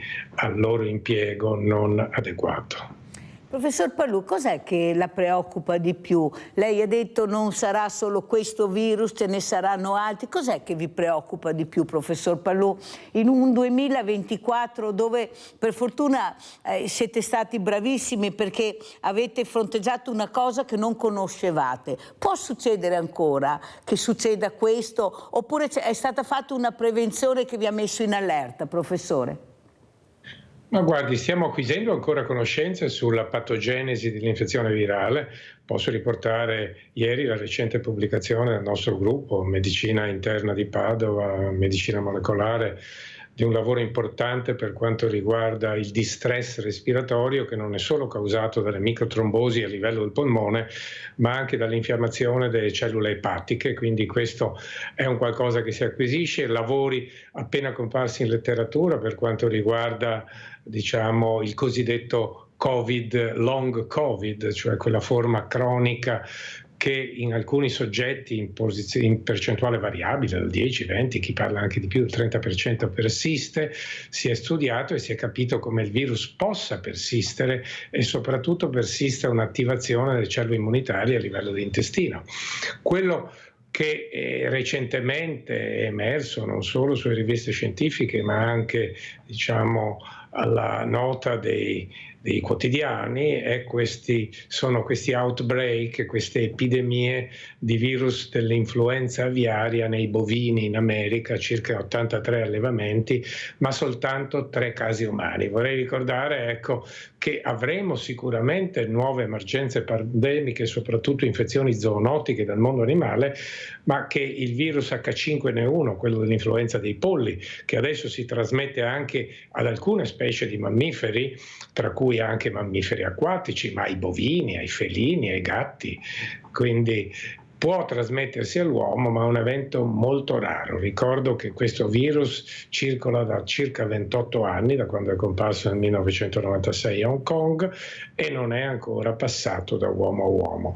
Ma questo sta a significare che soprattutto la comunità dei virologi deve scambiarsi attentamente informazioni a livello globale. Ci deve essere un approccio One Health, cioè considerare quello, come dicevo l'anno scorso, nel mondo animale, nell'ambiente e non solo nell'uomo, e soprattutto, ecco, guardare attentamente in questi allevamenti quello che può succedere con i virus animali se sono in grado di fare un salto di specie, cioè dall'animale all'uomo. Molto chiaro e la ringrazio, professor Palù, per quello che ci sta spiegando. Abbiamo Giusy in linea, prego Giusy. Ciao Mirella, buongiorno al professore.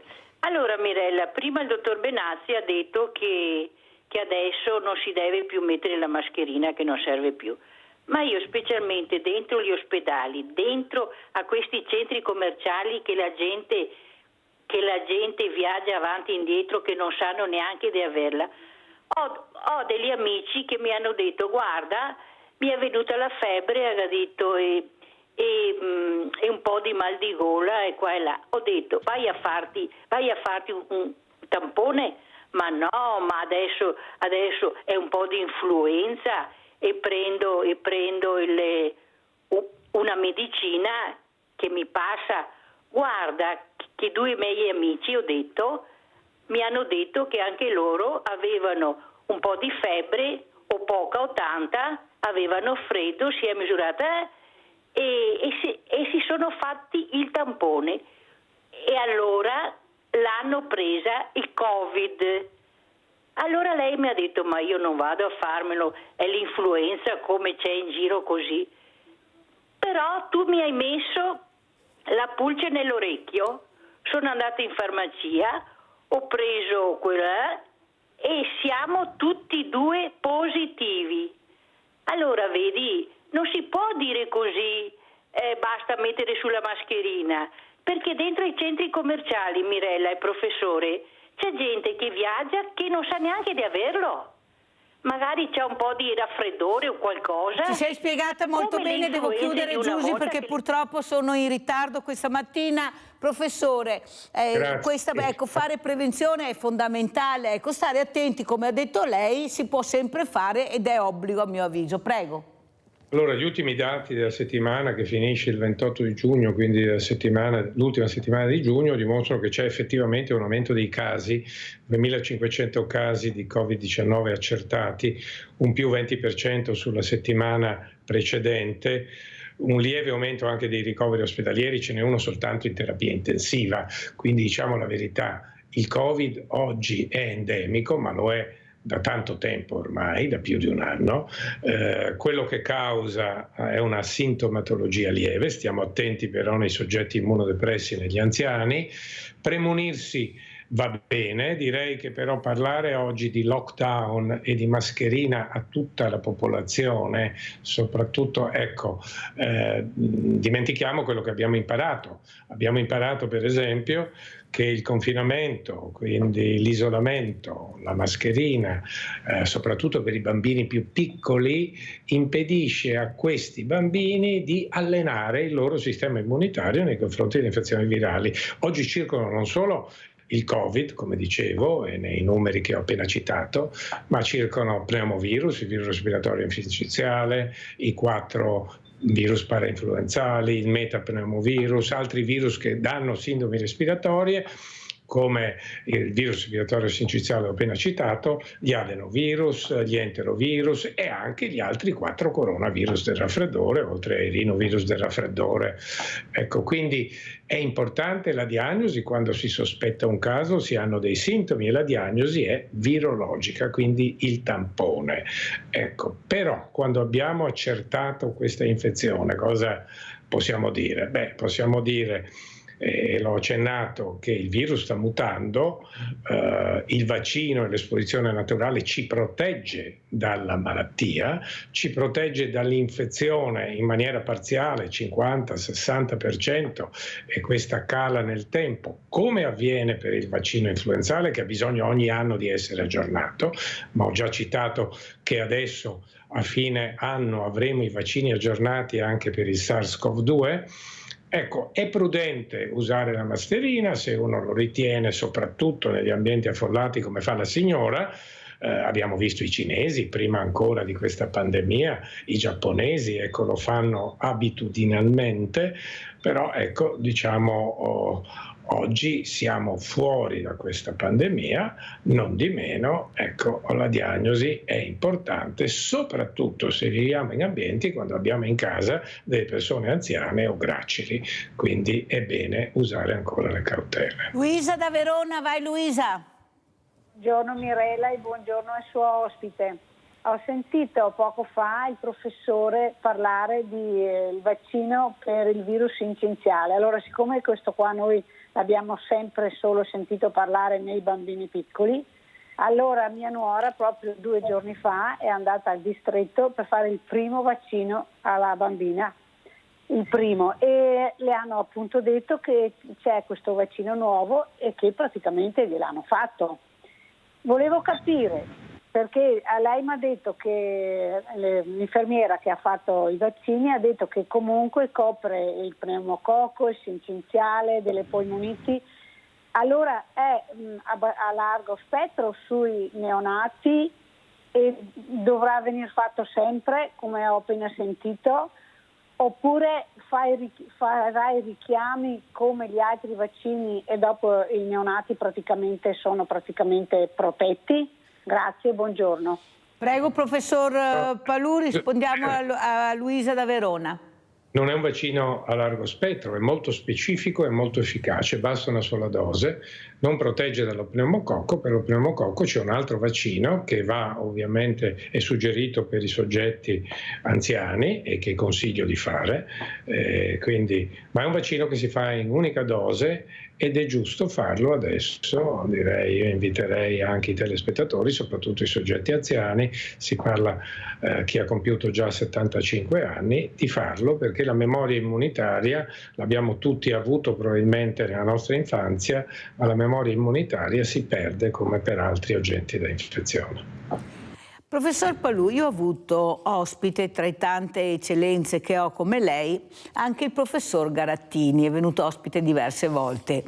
il quale mi ha detto che dobbiamo dare la sveglia soprattutto alle donne, perché noi prendiamo i farmaci testati sugli uomini e dobbiamo veramente cercare di cambiare le cose, e soprattutto noi dobbiamo iniziare a capire questo. Cosa ci dice, professore? Si sta espandendo una branca della medicina che si chiama medicina di genere. Quando ero preside a Padova istituì la cattedra di medicina di genere intitolata a Lucrezia Cornaro.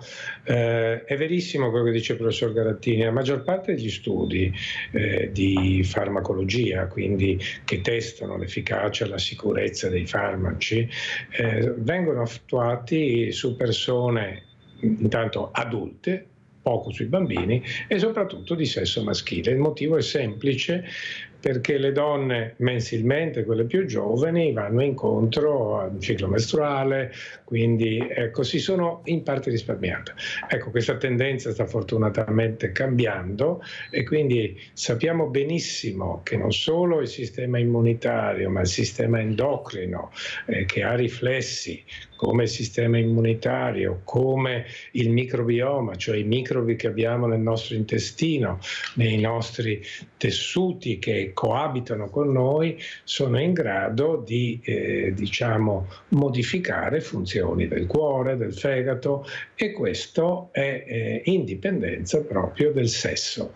Ma ecco, quindi impariamo a fare studi anche sulle donne di farmacologia, e quando avremo i dati ovviamente saranno applicabili. Però abbiamo già molte notizie per quanto riguarda sia il metabolismo dei farmaci che la risposta dei farmaci, per cui oggi che possiamo utilizzarli meglio anche nel sesso femminile. E questi studi ci vengono non tanto da studi clinici, ma soprattutto da studi di genomica e di metabolomica, cioè l'analisi dell'attitudine genetica della risposta e del metabolismo. Comunque ben vengano, e verranno molto presto questi studi sulle donne.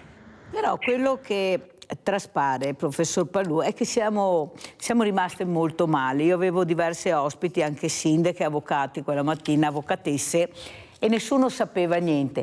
Perché c'è così poca informazione, professore, su un qualcosa che veramente si dovrebbe sapere, conoscere?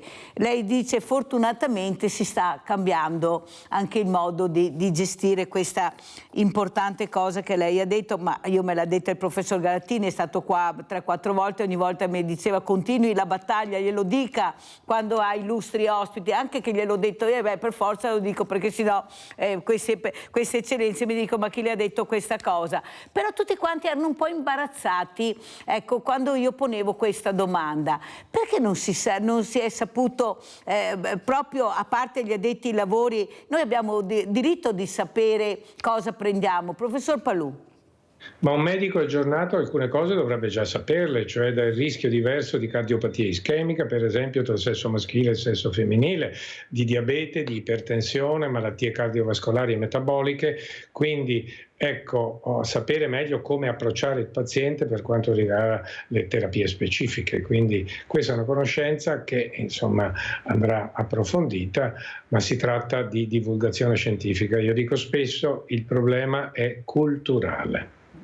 L'ha detto giusto, proprio la parola finale è quella: culturalmente dobbiamo essere anche pronti. Però abbiamo sentito anche il direttore Benazzi, anche per la prevenzione una parte risponde e una grande parte non risponde neppure alla prevenzione, eppure sono esami gratuiti che dovremmo fare, però dobbiamo crescere culturalmente. Ha fatto bene, professor Palù.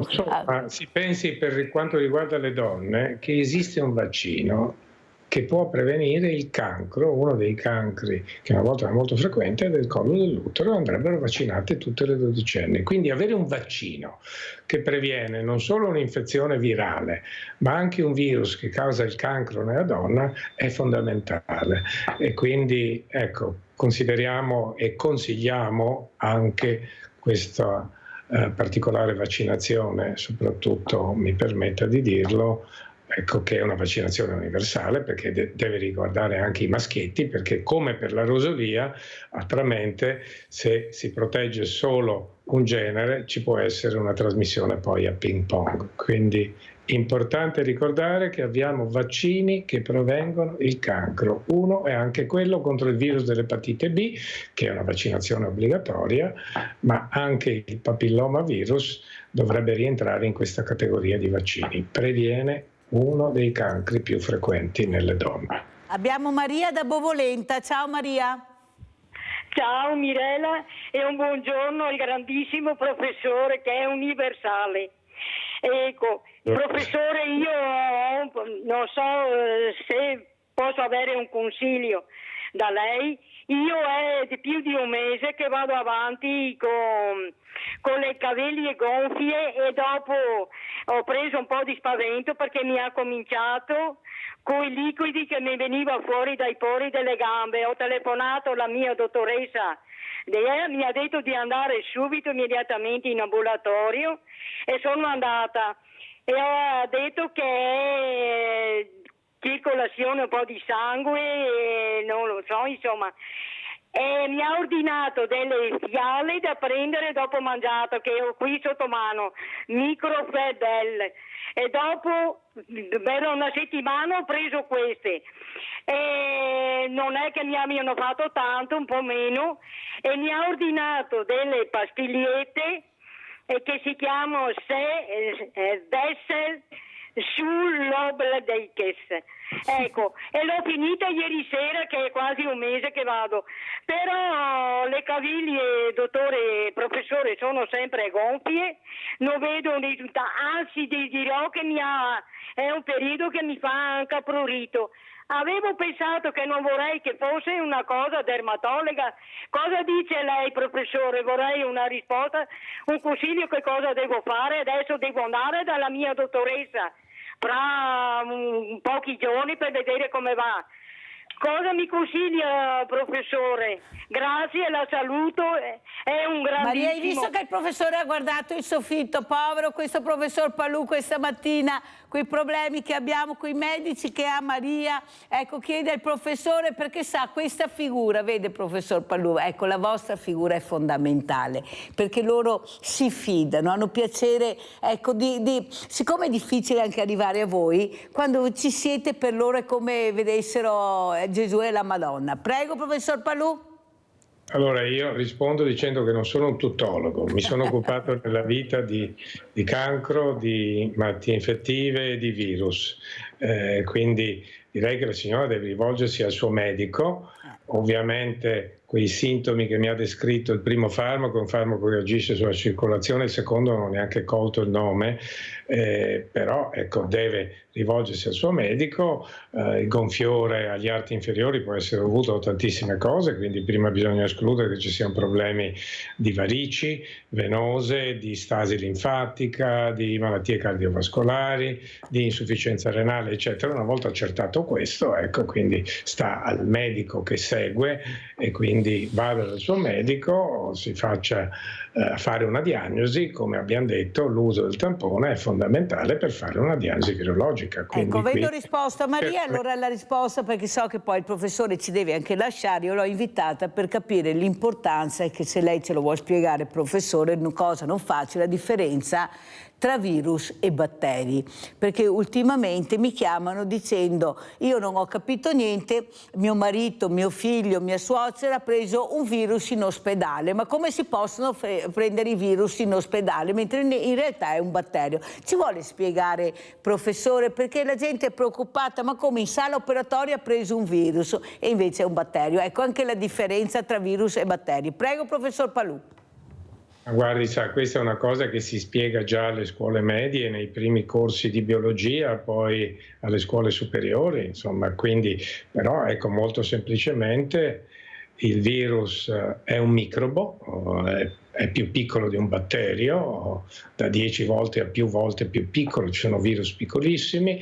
Il batterio è capace, è un microorganismo, cioè in sé tutte le capacità di crescere anche in maniera autonoma, mentre il virus è un bioparassita obbligato, perché è costituito di solo acido nucleico, DNA o RNA, più un involucro, quindi ha bisogno di una cellula, sia essa animale, vegetale. Addirittura i virus sono gli agenti più presenti nella biosfera, cioè nel nostro pianeta, perché infettano non solo animali, non solo vegetali, ma infettano batteri, funghi, parassiti, addirittura ci sono virus che infettano virus. Quindi il virus è diciamo, l'elemento vitale più piccolo, se si escludono i prioni, che sono elementi che hanno costituito da una sola proteina, ma che non è in grado di una replicazione indipendente dalla cellula, quindi è un bioparassita.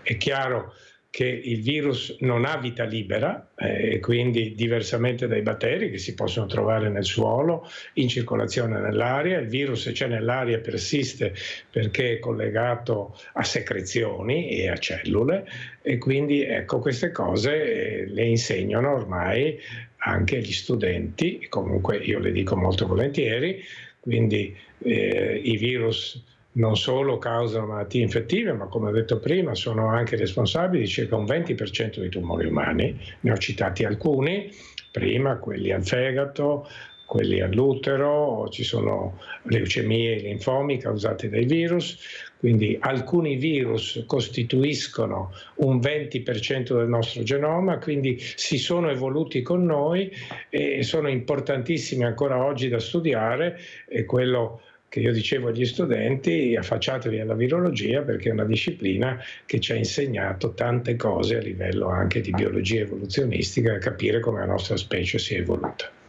Vede professore, lei ha detto una cosa importante, noi insegniamo a scuola ai ragazzi, però io ho un pubblico anche di diversamente giovani che a scuola non gliel'hanno insegnato e allora è anche giusto che anche loro capiscano, ecco, l'importanza e la diversità tra virus e batteri, e così finalmente quando mi chiameranno diranno: ho capito Mirella, non ho preso un virus ma era un batterio, e specialmente in sala operatoria, perché anche loro hanno diritto. Se mi permette, per i suoi telespettatori, ecco, lei mi dà lo spunto. Per i batteri noi abbiamo dei farmaci che si chiamano antibiotici che non funzionano per i virus. Per i virus abbiamo farmaci un po' più ristretti come specificità d'azione che si chiamano antivirali. Perché è più difficile trovare un antivirale? Perché il virus, come ho detto, dipende dalla cellula per la sua replicazione e quindi è difficile, più difficile bloccarlo, bisogna trovare dei meccanismi molto specifici, ma alcuni li abbiamo per l'influenza, ne abbiamo 3, ne abbiamo per i virus erpetici, ecco, li abbiamo anche per il Covid, quindi per le infezioni respiratorie. I batteri, ne abbiamo trattati prima, abbiamo gli antibiotici che, ahimè, oggi si stanno consumando, nel senso che i batteri stanno diventando resistenti per l'uso smodato di antibiotici, soprattutto in ambiente ospedaliero, ma anche in ambiente comunitario. A una minima febbre si dà l'antibiotico, ecco un errore che non bisogna fare una diagnosi, perché la maggior parte delle infezioni sono causate da virus, soprattutto quelle stagionali, come adesso, quindi infezioni respiratorie, quindi ecco questa è una differenza importante. Per i virus abbiamo dei vaccini, li abbiamo alcuni anche per i batteri e per le malattie da batteri, quindi consiglio tutte le vaccinazioni che sono a disposizione, che vengano effettuate. Ci sta ricomparendo il morbillo, sta ripresentandosi la pertosse, negli anni scorsi avevamo avuto casi di difterite in Europa perché non si vaccinano i bambini.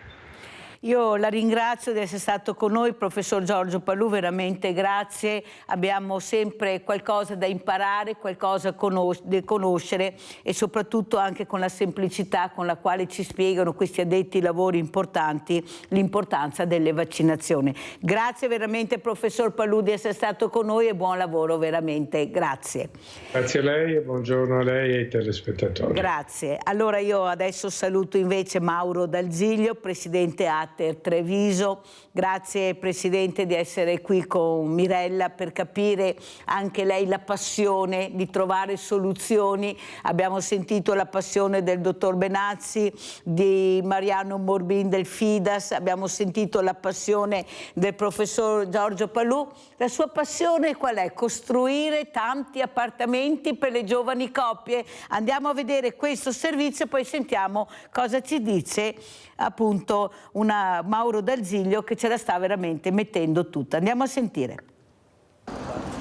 Troppo ricchi per entrare nelle graduatorie delle case popolari, troppo poveri per poter prendere un appartamento in affitto nel libero mercato. Semplificando al massimo può essere definita così la situazione nella quale si trovano molte giovani coppie che vorrebbero mettere su famiglia, ma vuoi per lavori precari, vuoi per basse retribuzioni, pur lavorando fanno fatica a trovare una casa dove andare ad abitare. Proprio per andare incontro a queste persone, l'Ater di Treviso ristrutturerà un gruppo di alloggi non ERP. Proprio per dare una risposta anche a un ceto medio che è la giovane coppia, abbiamo deliberato di ristrutturare, mi sembra 12 o 14 alloggi di edilizia non ERP ma del libero mercato, quindi a immobili che andranno fuori sui 200-300 euro d'affitto, ma potranno dare la risposta a quelle giovani coppie che oggi non trovano nel libero mercato e non riescono a rientrare nelle graduatorie ERP. Questi alloggi vanno ad aggiungersi ai 24 nuovi appartamenti inaugurati in via Castagnola a dicembre e messi a disposizione nel nuovo bando di Treviso, più altri 24 nel lotto a fianco, mentre stanno partendo i lavori dei primi 36 nuovi alloggi di Monigo. Ater sta investendo anche in ristrutturazioni per appartamenti che a causa delle spese condominiali altissime sono vuoti, come al Biscione di San Paolo, dove sono partiti i lavori di efficientamento energetico per quasi 2 milioni di euro, lavori che una volta ultimati renderanno appetibili una trentina di alloggi ora vuoti. Ed è con noi Mauro Dal Ziglio, Presidente Ater Treviso. Ecco l'importanza di capire, di vedere. Tanto complimenti anche per la sua vittoria, perché era anche candidato in politica. Mirella non poteva invitarlo perché ero in par condicio. Oddio, stavo anche bene, sa dire la verità, perché a me interessa di più Dal Ziglio dell'Ater, dire sinceramente, però è una bella vittoria e complimenti Dal Ziglio. Allora, questi appartamenti finalmente ci sono. Non saranno tutti quelli che servirebbero, però abbiamo iniziato a costruire e a dare degli alloggi a questi giovani coppie. Prego Dal Ziglio. Buongiorno Mirella, grazie dell'invito e buongiorno a tutti gli ascoltatori. L'intervista che abbiamo fatto qualche tempo fa citava dei cantieri importanti. Via Castagnole, dove abbiamo ultimato i 24 e oggi stavano uscendo i prossimi 24 alloggi. A Monigo avevamo detto quel famoso progetto che era il Pinqua, che con grosse difficoltà è partito e ad oggi stanno emergendo i primi 36 appartamenti. Qui stiamo parlando di tutta edilizia ERP, edilizia residenziale pubblica. Un impegno che il CDA si è preso è quello di intervenire anche sulla sovvenzionata, cioè dare risposta a quelle coppie che giustamente, come viene detto, hanno grossa difficoltà a trovare delle risposte nel libero mercato, perché oramai i prezzi degli affitti sono esplosi e non sono più gestibili dalla coppia media, dalla giovane coppia che vuole fare famiglia, e per questo noi vogliamo dare una mano. Anche il discorso che abbiamo fatto prima, che era quello del Biscione, il famoso condominio a San Paolo, dove abbiamo più di 100 appartamenti, dove noi abbiamo ultimato i lavori di efficientamento fornendo 8 impianti fotovoltaici da 20 kW nelle coperture, con pompe di calore, con batterie, con interventi di efficientamento per ridurre le spese. I risultati arriveranno presto e questo ci darà anche la possibilità di recuperare quegli alloggi che erano, tra parentesi, stati abbandonati per troppi costi di gestione. Quindi una risposta che vogliamo dare a un problema che solo noi non riusciamo ad affrontare, però noi ce la mettiamo tutta per dare una risposta sì a quelle famiglie del ceto più basso che andranno a trovare una risposta negli alloggi di edilizia residenziale pubblica, ma non vogliamo dimenticare le giovani coppie che potranno essere il motore anche per il nostro futuro. Dal Ziglio, quello che però, Presidente, qualche volta traspare è che in questi appartamenti ci sono delle persone o che non pagano l'affitto da anni o che potrebbero lasciare tranquillamente questi appartamenti che sono residenze di emergenza a persone che hanno più bisogno e pagarsi l'affitto da un'altra parte. C'è un qualcosa che cambierà in futuro e che verrà veramente valutato? Ecco, chi sono le famiglie che occupano questi appartamenti? È giusto che le occupano? Come è giusto che devono pagare l'affitto? Perché sono anche degli affitti veramente esigui a volte, che noi ci domandiamo veramente come fate, ecco, e come si fa a dare un appartamento con quelle cifre, però il minimo si deve pagare, non è che uno non possa pagare mai niente. Ecco, com'è la situazione? Come la vede anche per il futuro? Perché noi abbiamo diritto di capire, primo perché queste case sono state fatte anche coi fondi nostri ed è giusto che noi conosciamo anche com'è la realtà e chi ci vive dentro, visto che siamo anche noi dei proprietari. E secondo, ma questa burocrazia, questo iter terribile che voi non riuscite più a darne fuori, dovremmo pure arrivare a un dunque, perché se uno paga non può neanche rimanere là in eterno, e se non paga ci sarà un motivo e qua diventa il sociale. Ecco dove io voglio arrivare. Ecco, collaborazione tra comune e ATER. Prego. Allora, quando è che una persona deve lasciare un alloggio? Quando una verifica fatta ai sensi della legge 39, che è una legge regionale che gestisce gli immobili di edilizia residenziale pubblica, supera una determinata soglia di ISEE. Ed è proprio per questo che ad oggi è in scadenza la prima tornata del quinquennale, cioè il rinnovo dei contratti. Quindi tante famiglie saranno chiamate a fare le dichiarazioni ISEE in modo tale da verificare se hanno ancora i requisiti per avere l'immobile. Sicuramente il tetto per l'uscita è abbastanza alto, diciamo, ma questo non è imposto da ATER Treviso o ATER Padova, ma è una legge regionale, che è quella che poc'anzi citavi te prima, che è la legge 39. Quindi se viene superato quel tetto là, noi abbiamo lo strumento per chiedere alla famiglia che fortunatamente ha avuto una rinascita, ha avuto una possibilità di crescita, di rivolgersi al libero mercato e lasciar libero quell'alloggio per una famiglia che si trova in difficoltà in quel momento. Però se questo non viene superato noi non possiamo fare altro. I canoni sì, è vero, sono estremamente bassi, perché la legge 39 che ci impone lo schema per il calcolo del canone parte da un minimo di 40 euro, perché si è bloccata la connessione, vediamo se riprende il presidente, eccolo qua. Scusatemi, ma sto facendo il telefono perché sono in sede ATER e mi sono trovato così. Cosa dicevo? Oggi come oggi ci troviamo il canone è estremamente basso. Oggi noi abbiamo un canone minimo previsto dalla 39 che è 40 euro. Quindi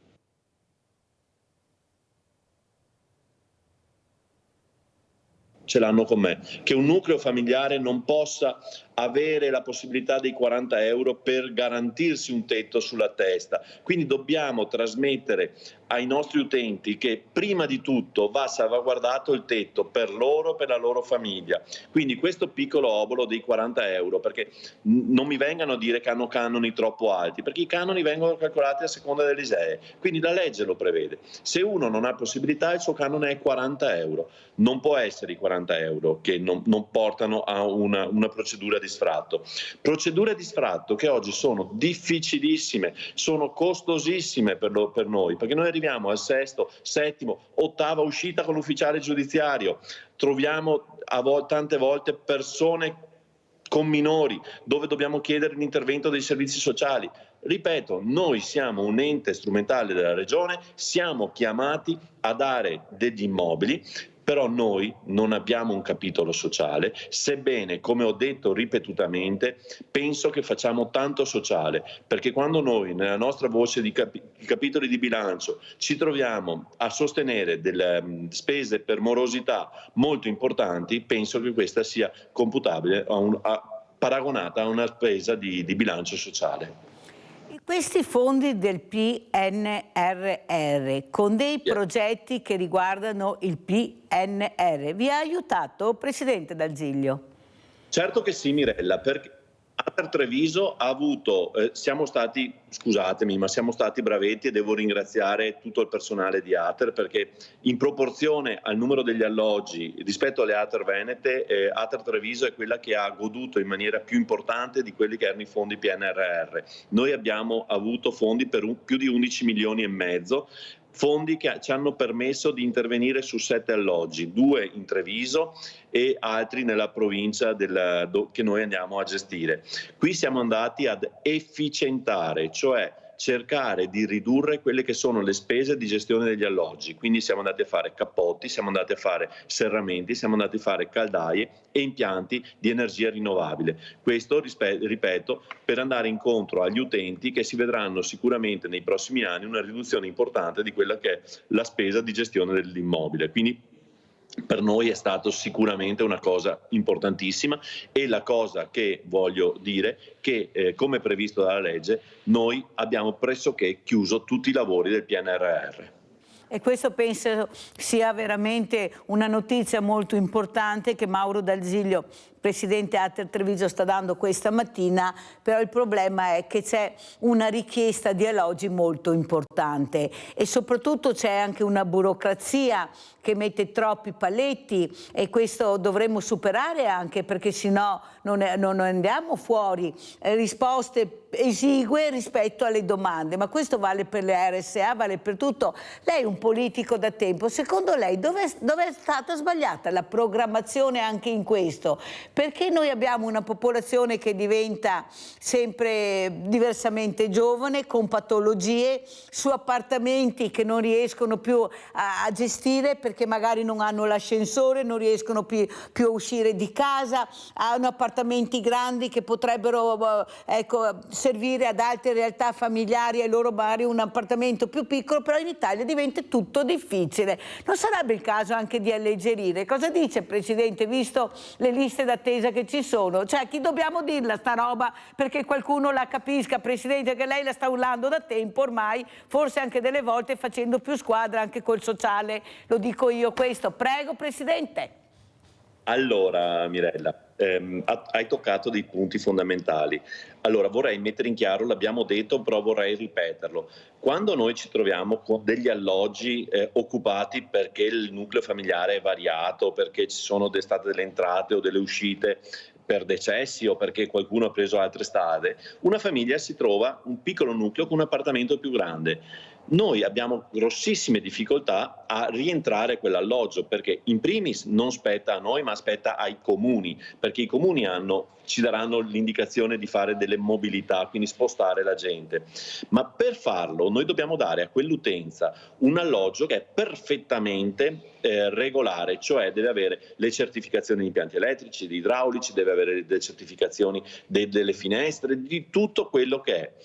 E ci portiamo a casa l'appartamento che ci lascia lui, che magari è occupato da 10, 20, 30 anni, che necessita un intervento di riatto estremamente costoso. Quindi i servizi sociali dei comuni cosa dicono? Preferisco che questa persona resti su un alloggio grande, però ho un alloggio disponibile per un altro nucleo familiare in difficoltà.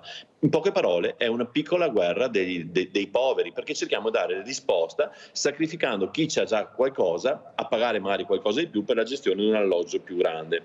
Quindi qua voglio un po' difendere i servizi sociali, perché sembra facile quando mi capita che arriva qua l'utente e mi dice: ma sotto di me c'è un appartamento piccolo libero, dammi quello, ti do quello più grande, lo puoi dare a un'altra famiglia. Non fai i conti con il portafoglio che io gli do un appartamento riattato e me ne porto a casa uno che necessita qualche decina di migliaia di euro di spesa per rimetterlo nel mercato. Quindi tempi lunghi e immobili che vanno a incrementare quello che è il patrimonio fermo che noi non vogliamo. Anzi, ricordo che l'amministrazione che io rappresento abbiamo incrementato a più di 2 milioni di euro le spese per i riatti degli appartamenti, perché stiamo abbassando il limite cioè gli appartamenti che ci rientrano e quelli che escono molti più di quelli che noi ci rientrano, quindi svuotiamo quella parola grande degli alloggi fermi che tante volte vengono utilizzati.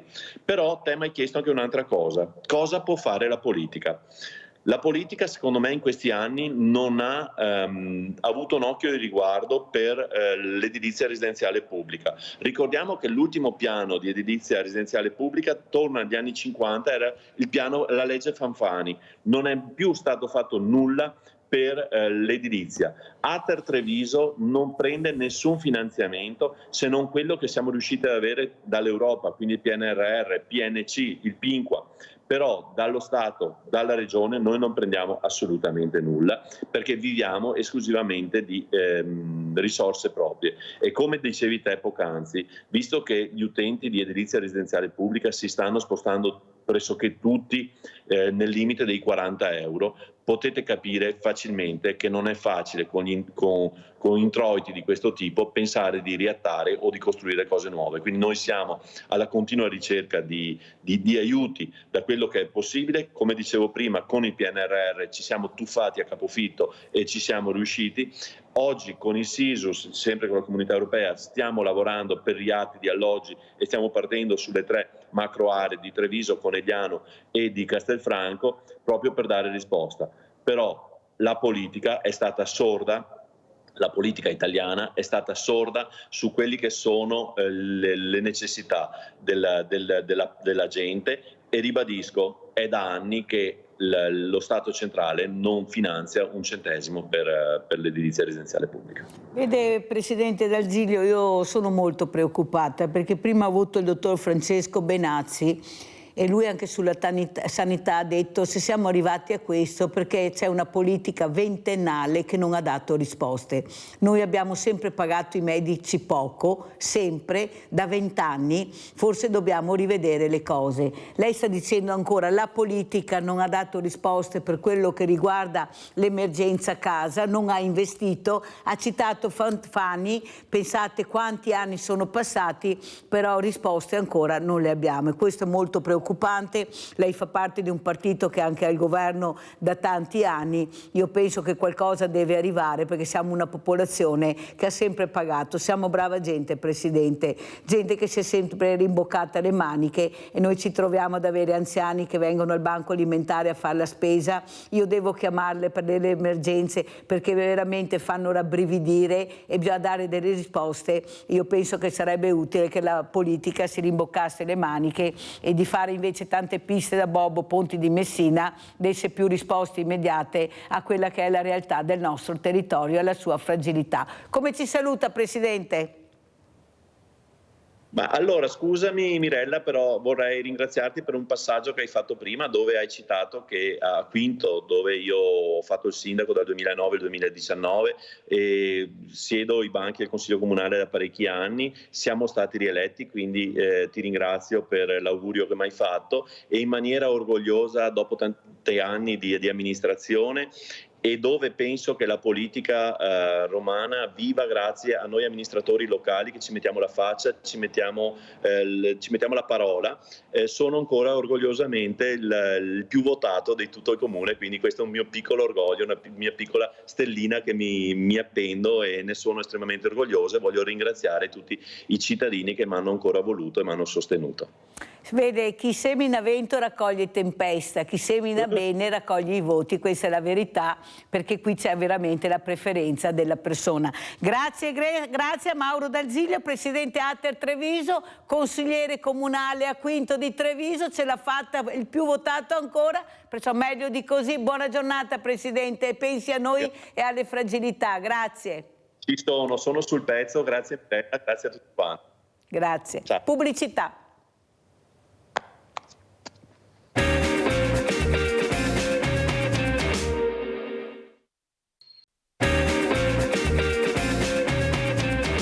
La sfida di Elsa, malata di stanchezza, sta facendo la maturità al Besta e soffre di una malattia cronica che la limita. Spesso non riesco ad alzarmi dal letto. La scuola mi ha accolto splendidamente, capendo le mie difficoltà. Per l'esame ha realizzato una mostra fotografica ed è con noi Elsa Bellan, che voi conoscete, perché è una persona molto cara a Mirella e a tutti voi, penso. Guardate che bella è Elsa, io era tanto che non la vedevo, sono strafelice di vedere Elsa così, ma proprio bene, mi fa un piacere enorme. C'è anche qui vicino la sua mamma e anche l'amica, così abbiamo in diretta queste meraviglie. Saluto anche, no, non c'è ancora, allora Elsa, cosa ci racconti? Allora, cosa è successo questa trasformazione di Elsa? Ecco, questo lavoro continuo della famiglia, della mamma, sempre a supportare, a portare Elsa dovunque, comunque, sollecitarla anche quando Elsa non aveva voglia di fare le cose, invece questa mamma che la spronava. Quanto è importante per te, ecco, avere questa famiglia che ti supporta, le amiche, ma soprattutto conoscere questa malattia che adesso spiegherai, perché è una malattia a tutti gli effetti, non è solo stanchezza. No, no. Ecco, magari fosse solo stanchezza. Prego Elsa, allora spiega intanto la malattia e cosa vuol dire essere accolti in una scuola che capisce e che ti aiuta. Prego Elsa. Allora, la malattia è una sindrome post-virale cronica, quindi purtroppo non c'è un marcatore, non c'è una cura. Io ho scoperto di essere malata per esclusione di altre patologie. È molto importante il supporto, perché? Perché non è una sindrome visibile, cioè una persona mi vede, io sto benissimo, io potrei fare una maratona, invece no, perché anche ieri, come ti accennavo prima, ieri ero uno zombie, ieri ho dovuto prendere pastiglie perché ero veramente sfinita, avevo degli occhioni neri, sembrava che mi avessero tirato 2 pugni, però se a casa dovessi arrangiarmi, dovessi far tutto io, dovessi capire io cosa fare della giornata, non sarei neanche qua, perché comporta un grande sfinimento anche solo decidere cosa mangiare certi giorni. E quindi avere un supporto, qualcuno che comprende e capisce e che ti vede non solo nei momenti buoni ma anche nei momenti in cui sei veramente una pezza, aiuta. Anzi, quasi quasi, non dico che fa leggermente star meglio, però siamo quasi lì, perché veramente aiuta a non sprecare energie e a vivere più tranquillamente la giornata, sapendo che c'è qualcuno che ti aiuta e che se hai bisogno ti supporta, vai lì e gli dici non riesco a ragionare, dammi una mano. Poi ovviamente in tutti questi anni non è stata solo una questione di aiutare nella giornata, ma anche c'è stato un grande aiuto anche da parte tua, perché infatti ti ringrazio, perché anche la prima sedia a rotelle me l'hai procurata tu e mi hai dato anche una mano a farla conoscere di più questa situazione che è poco conosciuta, ma è ben presente ed è molto semplice in realtà, se se ne parla, trovare qualcuno che magari ce l'ha ma non lo sa, oppure lo sa ma non è sicuro. Ma io penso di non aver fatto niente, Elsa, solo per aver cercato di far capire, e questo lo devo alla mamma di Elsa che è qui presente, ecco quanto mamma guerriera era questa mamma che si è battuta non solo per Elsa ma anche per altre realtà. E questo messaggio doveva arrivare, perché stavo pensando un messaggio terribile, che non c'era questa malattia, che non avevano voglia di far niente. Qualcuno non aveva voglia di lavorare, Elsa non aveva voglia di andare a scuola, così si diceva purtroppo. E invece grazie a queste battaglie di questa mamma, invece questa malattia un po' alla volta ha preso forma, ha un nome. Ecco, si sa anche come curare con i farmaci adatti, anche se non risolvono tutti i problemi, però qualcosa si è fatto, tanto è vero che io quando ho visto veramente la nostra meravigliosa Elsa sono rimasta allibita, però lei mi ha detto una cosa, oggi ma ieri era un'altra cosa. Noi dobbiamo conoscere anche ieri, perché un conto è vedere Elsa così, un conto è vedere quando Elsa sta male, che non riesce più ad affrontare neanche, come ha detto lei, ha spiegato molto bene, cosa mangio oggi, perché è già una fatica quello. Quando ti sei accorta, Elsa, che c'era questo problema dentro di te, soprattutto mi ricordo quell'epoca non andavi a scuola, non riuscivi ad andare a scuola, non avevi neppure gli strumenti per affrontare questo, delle volte bastava una semplice sedia a rotelle, ma non è facile neanche avere la sedia a rotelle. Ecco. Quando ti sei accorta che avevi questa patologia, che c'era qualcosa nel tuo corpo che non funzionava? Allora, a me è successo di colpo, quindi una mattina... Quanti anni avevi? Avevo 11 anni, se non faccio i conti sbagliati, perché anche la matematica purtroppo l'ho persa. E, praticamente una mattina mi sono svegliata e non sono più andata a scuola. E io inizialmente pensavo che fosse una stanchezza che avevo io, che ero stufa di andare a scuola, non volevo più andare a scuola, basta, sto a casa un giorno o due perché sto male, non è... Però poi in realtà la stanchezza non è mai andata via. E da lì ovviamente ci si preoccupa, perché va bene un giorno o due avere questa... non riuscire a tirarsi su dal letto, far fatica anche a mangiare, però se va avanti per settimane è un problema. E quindi poi abbiamo iniziato a fare tutti gli accertamenti, vari giri, varie visite, varie cose, e poi si è scoperto che effettivamente stavo male. Non era una depressione, non era una pigrizia, non era una ribellione contro la scuola, perché anzi io a scuola ci sarei voluta andare, infatti mi spiace aver perso abbastanza anni dove avrei magari potuto studiare un po' di più, perché a me studiare è sempre piaciuto. Fortunatamente, soprattutto in questo ultimo anno, sono riuscita ad andare a scuola un po' di più, magari E la maturità? La maturità. Quanto hai preso? 88. Allora salutiamo anche Elena Mezzalira, sindaco di Rosà, primo mandato. Buongiorno sindaca, grazie di essere qui. Ha visto la meraviglia che abbiamo questa mattina? Ecco, questa voglia di combattere. Io mi ricordo la prima volta a Villa Margherita, quando io ho insistito perché Elsa venisse a fare i giochi di ruolo, e ho detto alla mamma: vai a casa. Cosa? Sì. Lei non era abituata di sicuro a lasciare Elsa da sola, ma io sapevo che era in mano sicure, e questa mamma ha creduto e ha lasciato Elsa, e Elsa ha iniziato anche a fare questi giochi di ruolo. Ecco, l'importanza, sindaca, lo dico a lei, di capire le fragilità. Lei viene dal mondo del volontariato, parliamo di fragilità a 360 gradi, ognuno con la propria storia, ognuno con i propri problemi, però bisogna essere nel pezzo, perché dove si rivolgono? Ai sindaci, non c'è niente da fare, è l'unica porta aperta che trovano. Com'è la situazione e cosa vuole dire alla nostra Elsa Bellan, sindaca Mezzalira?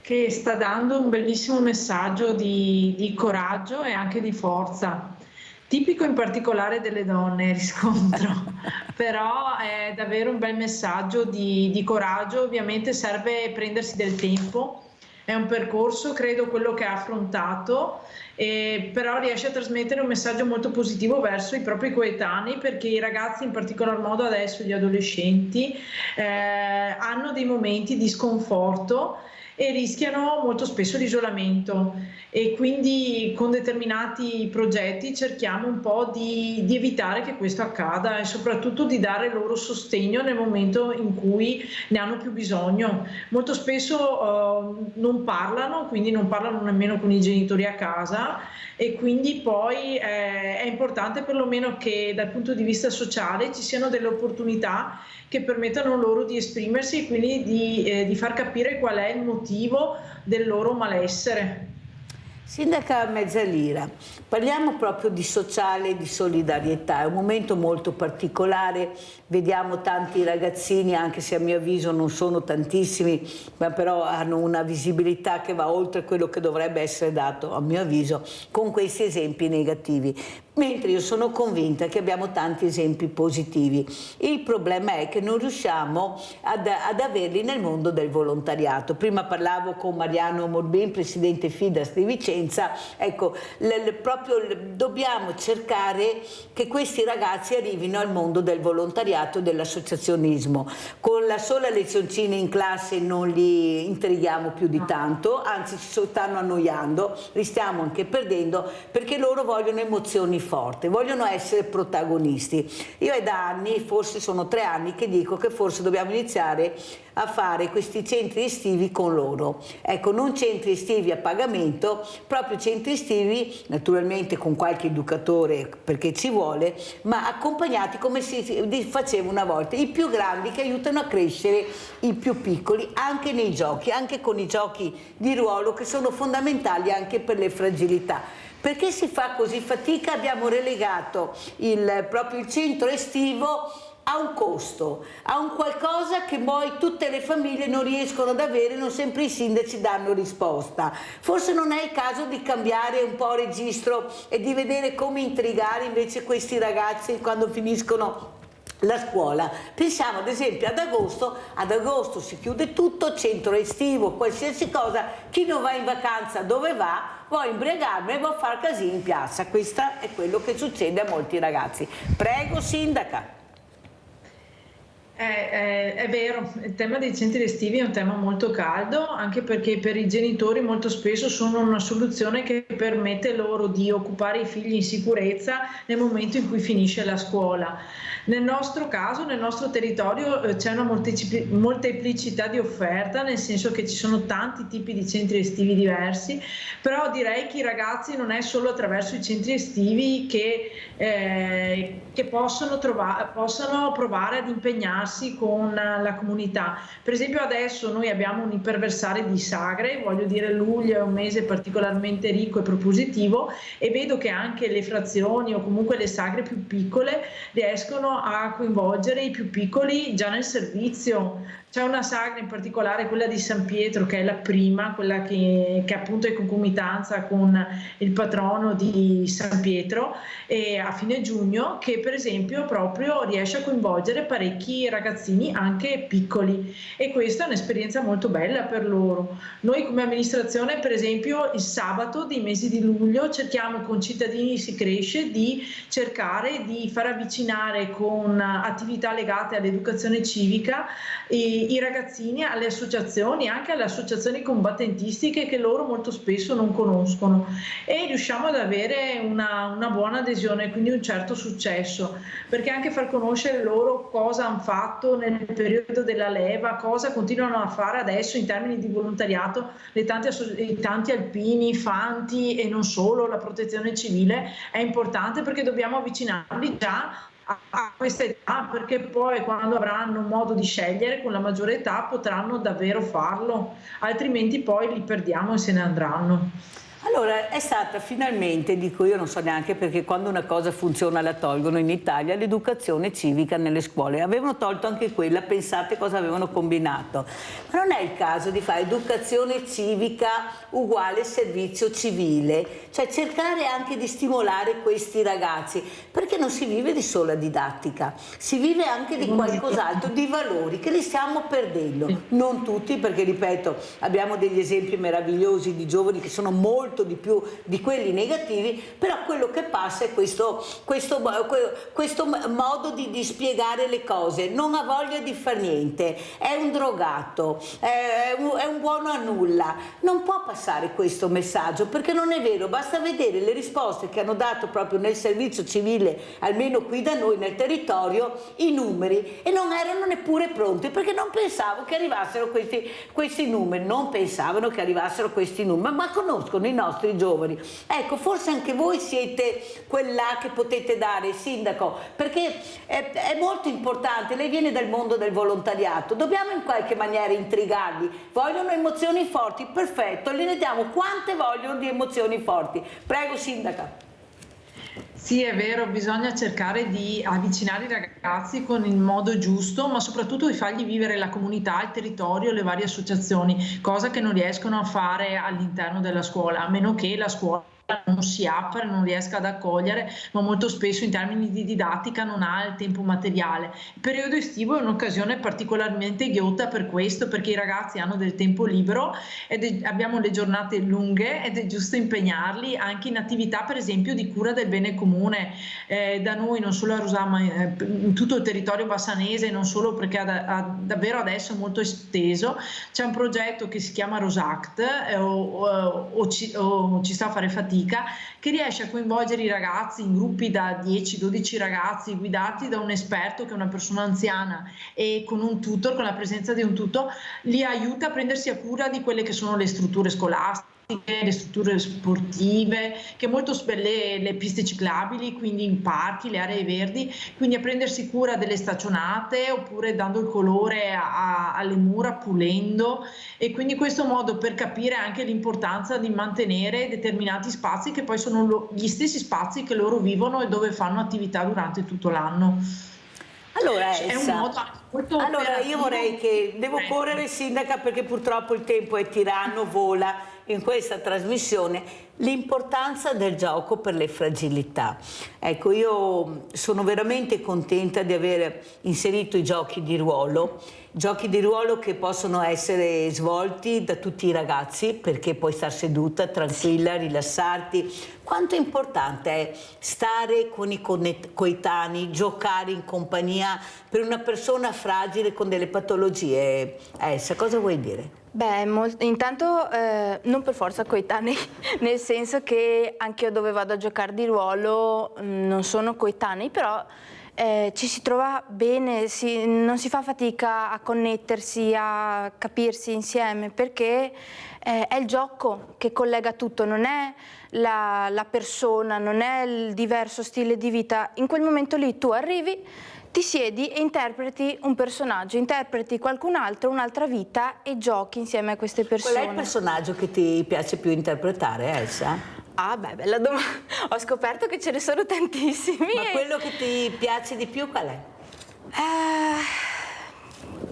Uno.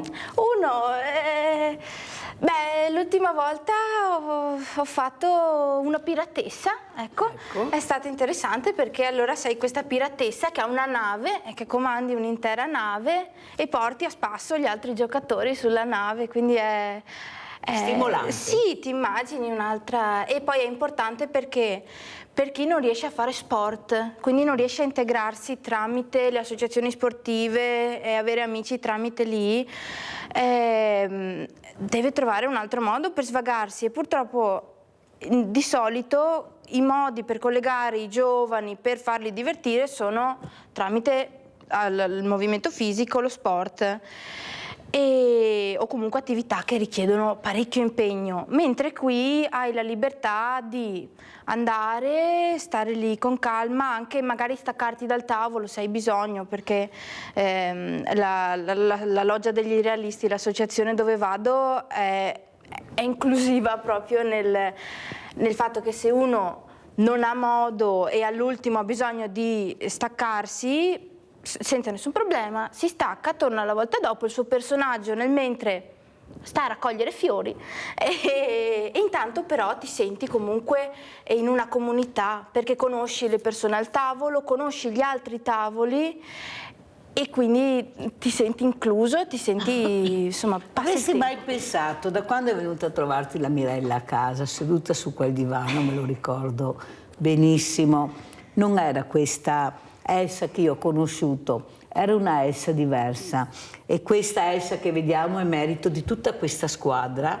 che si è unita, che ha cercato di supportare e di capire che forse Elsa doveva proprio uscire da quella casa, stare con i coetanei, giocare anche con altri, ma uscire dalla casa. Questo è quello che fa il mondo del volontariato, sindaca Mezzanire, riuscire, lei lo sa di cosa parlo e di cosa, ecco, l'obiettivo che voglio centrare è che bisogna fare squadra, ecco, l'importanza della squadra. Prego, sindaca.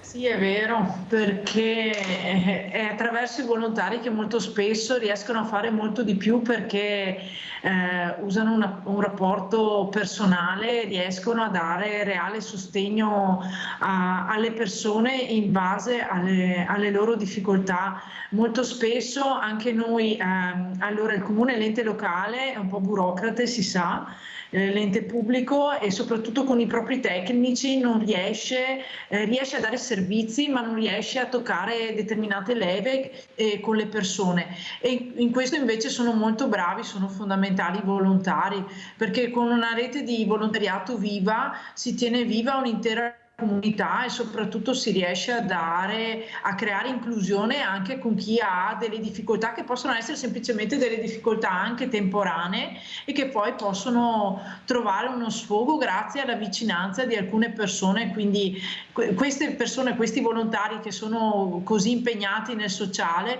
sanno davvero fare la differenza per una comunità. Sindaca, cos'è che la preoccupa di più in questo momento? La risposta che vorrebbe dare ai propri cittadini che non riesce a dare? Cosa è che veramente viene richiesto di più a uno sindaco in questo momento? Io vedo che la povertà sta aumentando, abbiamo sempre meno derrate alimentari che arrivano anche dalla comunità europea, dobbiamo arrangiarci, dobbiamo fare squadra tutti assieme. Ecco, cos'è che la preoccupa di più, sindaco? Le malattie, anzi vorrei sapere anche come sta Bruna, che non l'ho più sentita, ecco, se lei so che lei mi ha ascoltato e sta monitorando un caso veramente particolare, prego.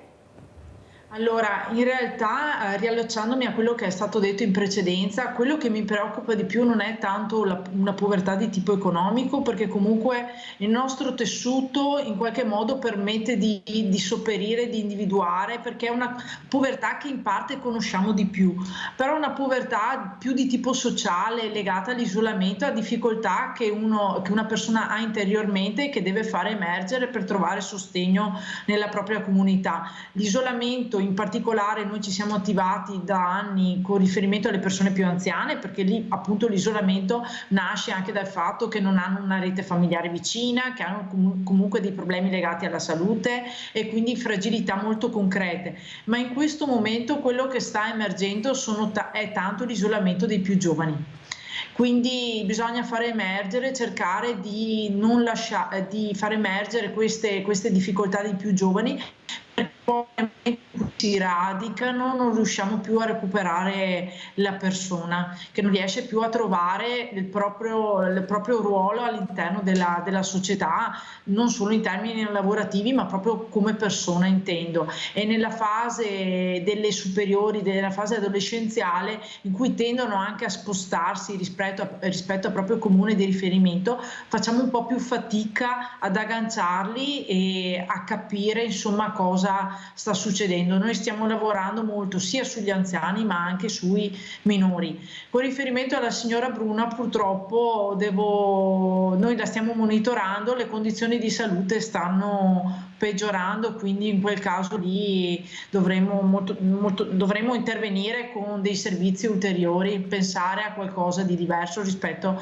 alla sua situazione attualmente a domicilio. Grazie veramente sindaca anche per aver capito l'importanza di seguire certi casi particolari. Senti Elsa, Elena Mezzalira, la sindaca di Rosà, ha detto una cosa importante: dobbiamo intercettare di più i giovani, fanno fatica a collaborare. Tu vai a scuola, ecco, hai fatto anche una cosa importante, hai cercato di abbinare anche la scuola ma anche con un po' di divertimento.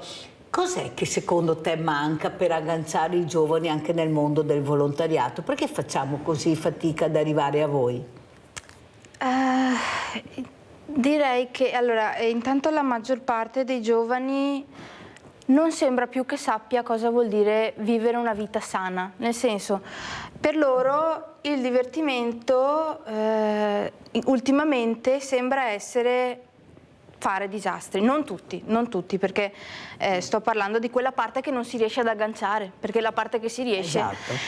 E io non so se manchi un supporto anche da casa, se magari a casa il supporto c'è ma loro non lo ritengono quello corretto che vorrebbero, è anche direi in parte anche colpa di ciò che possono trovare sui social, perché i social sono utili, vanno usati correttamente, ma purtroppo ultimamente ci sono tanti video, tante persone famose, influencer che magari alcuni tendono a pubblicare video dove non si comportano come si dovrebbe, ovvero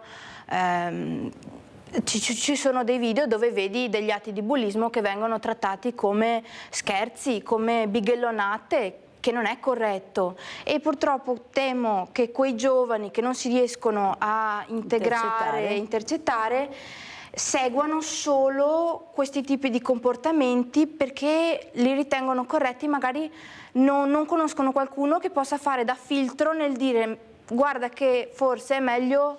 E secondo te chi dovrebbe fare da filtro tra questi ragazzi e quella che invece è l'altra realtà, che c'è il mondo dell'associazionismo, il mondo del volontariato, il mondo dello sport? Secondo te chi è che dovrebbe avere questo ruolo? Beh, certo le famiglie. Anche a scuola bisognerebbe parlarne di più, secondo me, perché a scuola non viene menzionato ad esempio il servizio civile. Alle superiori non scopri di poter andare a fare il servizio civile, ti devi informare per i fatti tuoi. Oppure, non so, magari ci sono dei raduni, dei ritrovi di qualche associazione. Sarebbe bello se anche a scuola ci fosse un'ora alla settimana, qualcosa dove ci si ritrova, i professori parlano, questa settimana c'è questa attività, se andate, magari anche dando un incentivo, se andate prendete dei crediti, o se andate, insomma dando un incentivo. Anche la scuola secondo me dovrebbe parlarne di più, perché c'è molto individualismo anche lì, purtroppo. Allora, ormai siamo in chiusura. Ha sentito Sindaca Mezzalira cosa ha detto Elsa? Io non devo fortunata essere su quella scuola e sapere, io devo sapere quello che mi aspetta di diritto. Velocissimi saluti, Sindaca. No, io la ringrazio per l'invito, perché comunque è sempre un'occasione essere qui a poter condividere queste esperienze. Sì, noi adulti dobbiamo saper fare rete, saper parlare il linguaggio dei più giovani, ma soprattutto saper essere di esempio, saperli coinvolgere. Bisogna dare supporto alle famiglie, perché le famiglie comunque sono tanto impegnate, sono tanto di corsa, quindi fanno fatica a fare il ruolo che facevano prima, perché ci sono anche tanti stimoli che arrivano dall'esterno. La inviterò ancora. Grazie a Elena Mezzalira, Sindaca di Rosà. Grazie a Elsa Bellan, questa splendida ragazza che finalmente siamo riusciti a far fare un percorso meraviglioso. Grazie a voi. Adesso andiamo a pranzo con la proposta di Mirella. Agnello alla trentina. La grappa in questa ricetta ha un ruolo importantissimo. Secondo lo storico Luigi Papo, furono i Burgundi, venuti dall'Austria verso il 511 d.C., i primi ad applicare il metodo di distillazione da loro utilizzato per le mele. Ma una leggenda popolare narra che nel I secolo a.C. un legionario romano aveva rubato un impianto di distillazione in Egitto e con quello aveva iniziato a produrre il primo distillato di vinacce. Ingredienti per 4 persone: 800 grammi di polpa di agnello in pezzi, qualche foglia di salvia, una foglia di alloro, un rametto di rosmarino, 4 cucchiai di miele, un bicchiere di grappa, 4 cucchiai di olio extravergine di oliva, sale. Diluite in una tazza il miele con la grappa fino ad ottenere una salsa omogenea e tenetela da parte.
circa una decina di minuti fate soffriggere la carne in una padella con 4 cucchiai di olio, fino a che non sarà leggermente dorata. Sistemate la carne dorata in una pirofila da forno e irrorate il tutto con una parte dell'olio di frittura.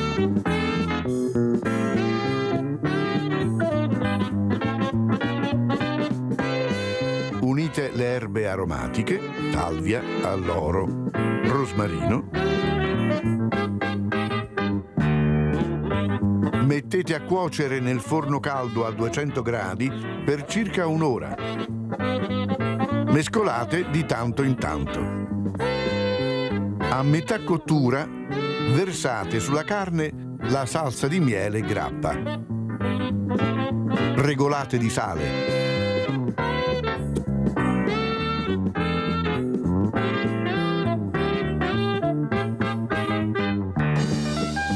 Sfornate l'agnello quando avrà assunto un bel colore dorato e servite con il sugo di cottura. E buon appetito!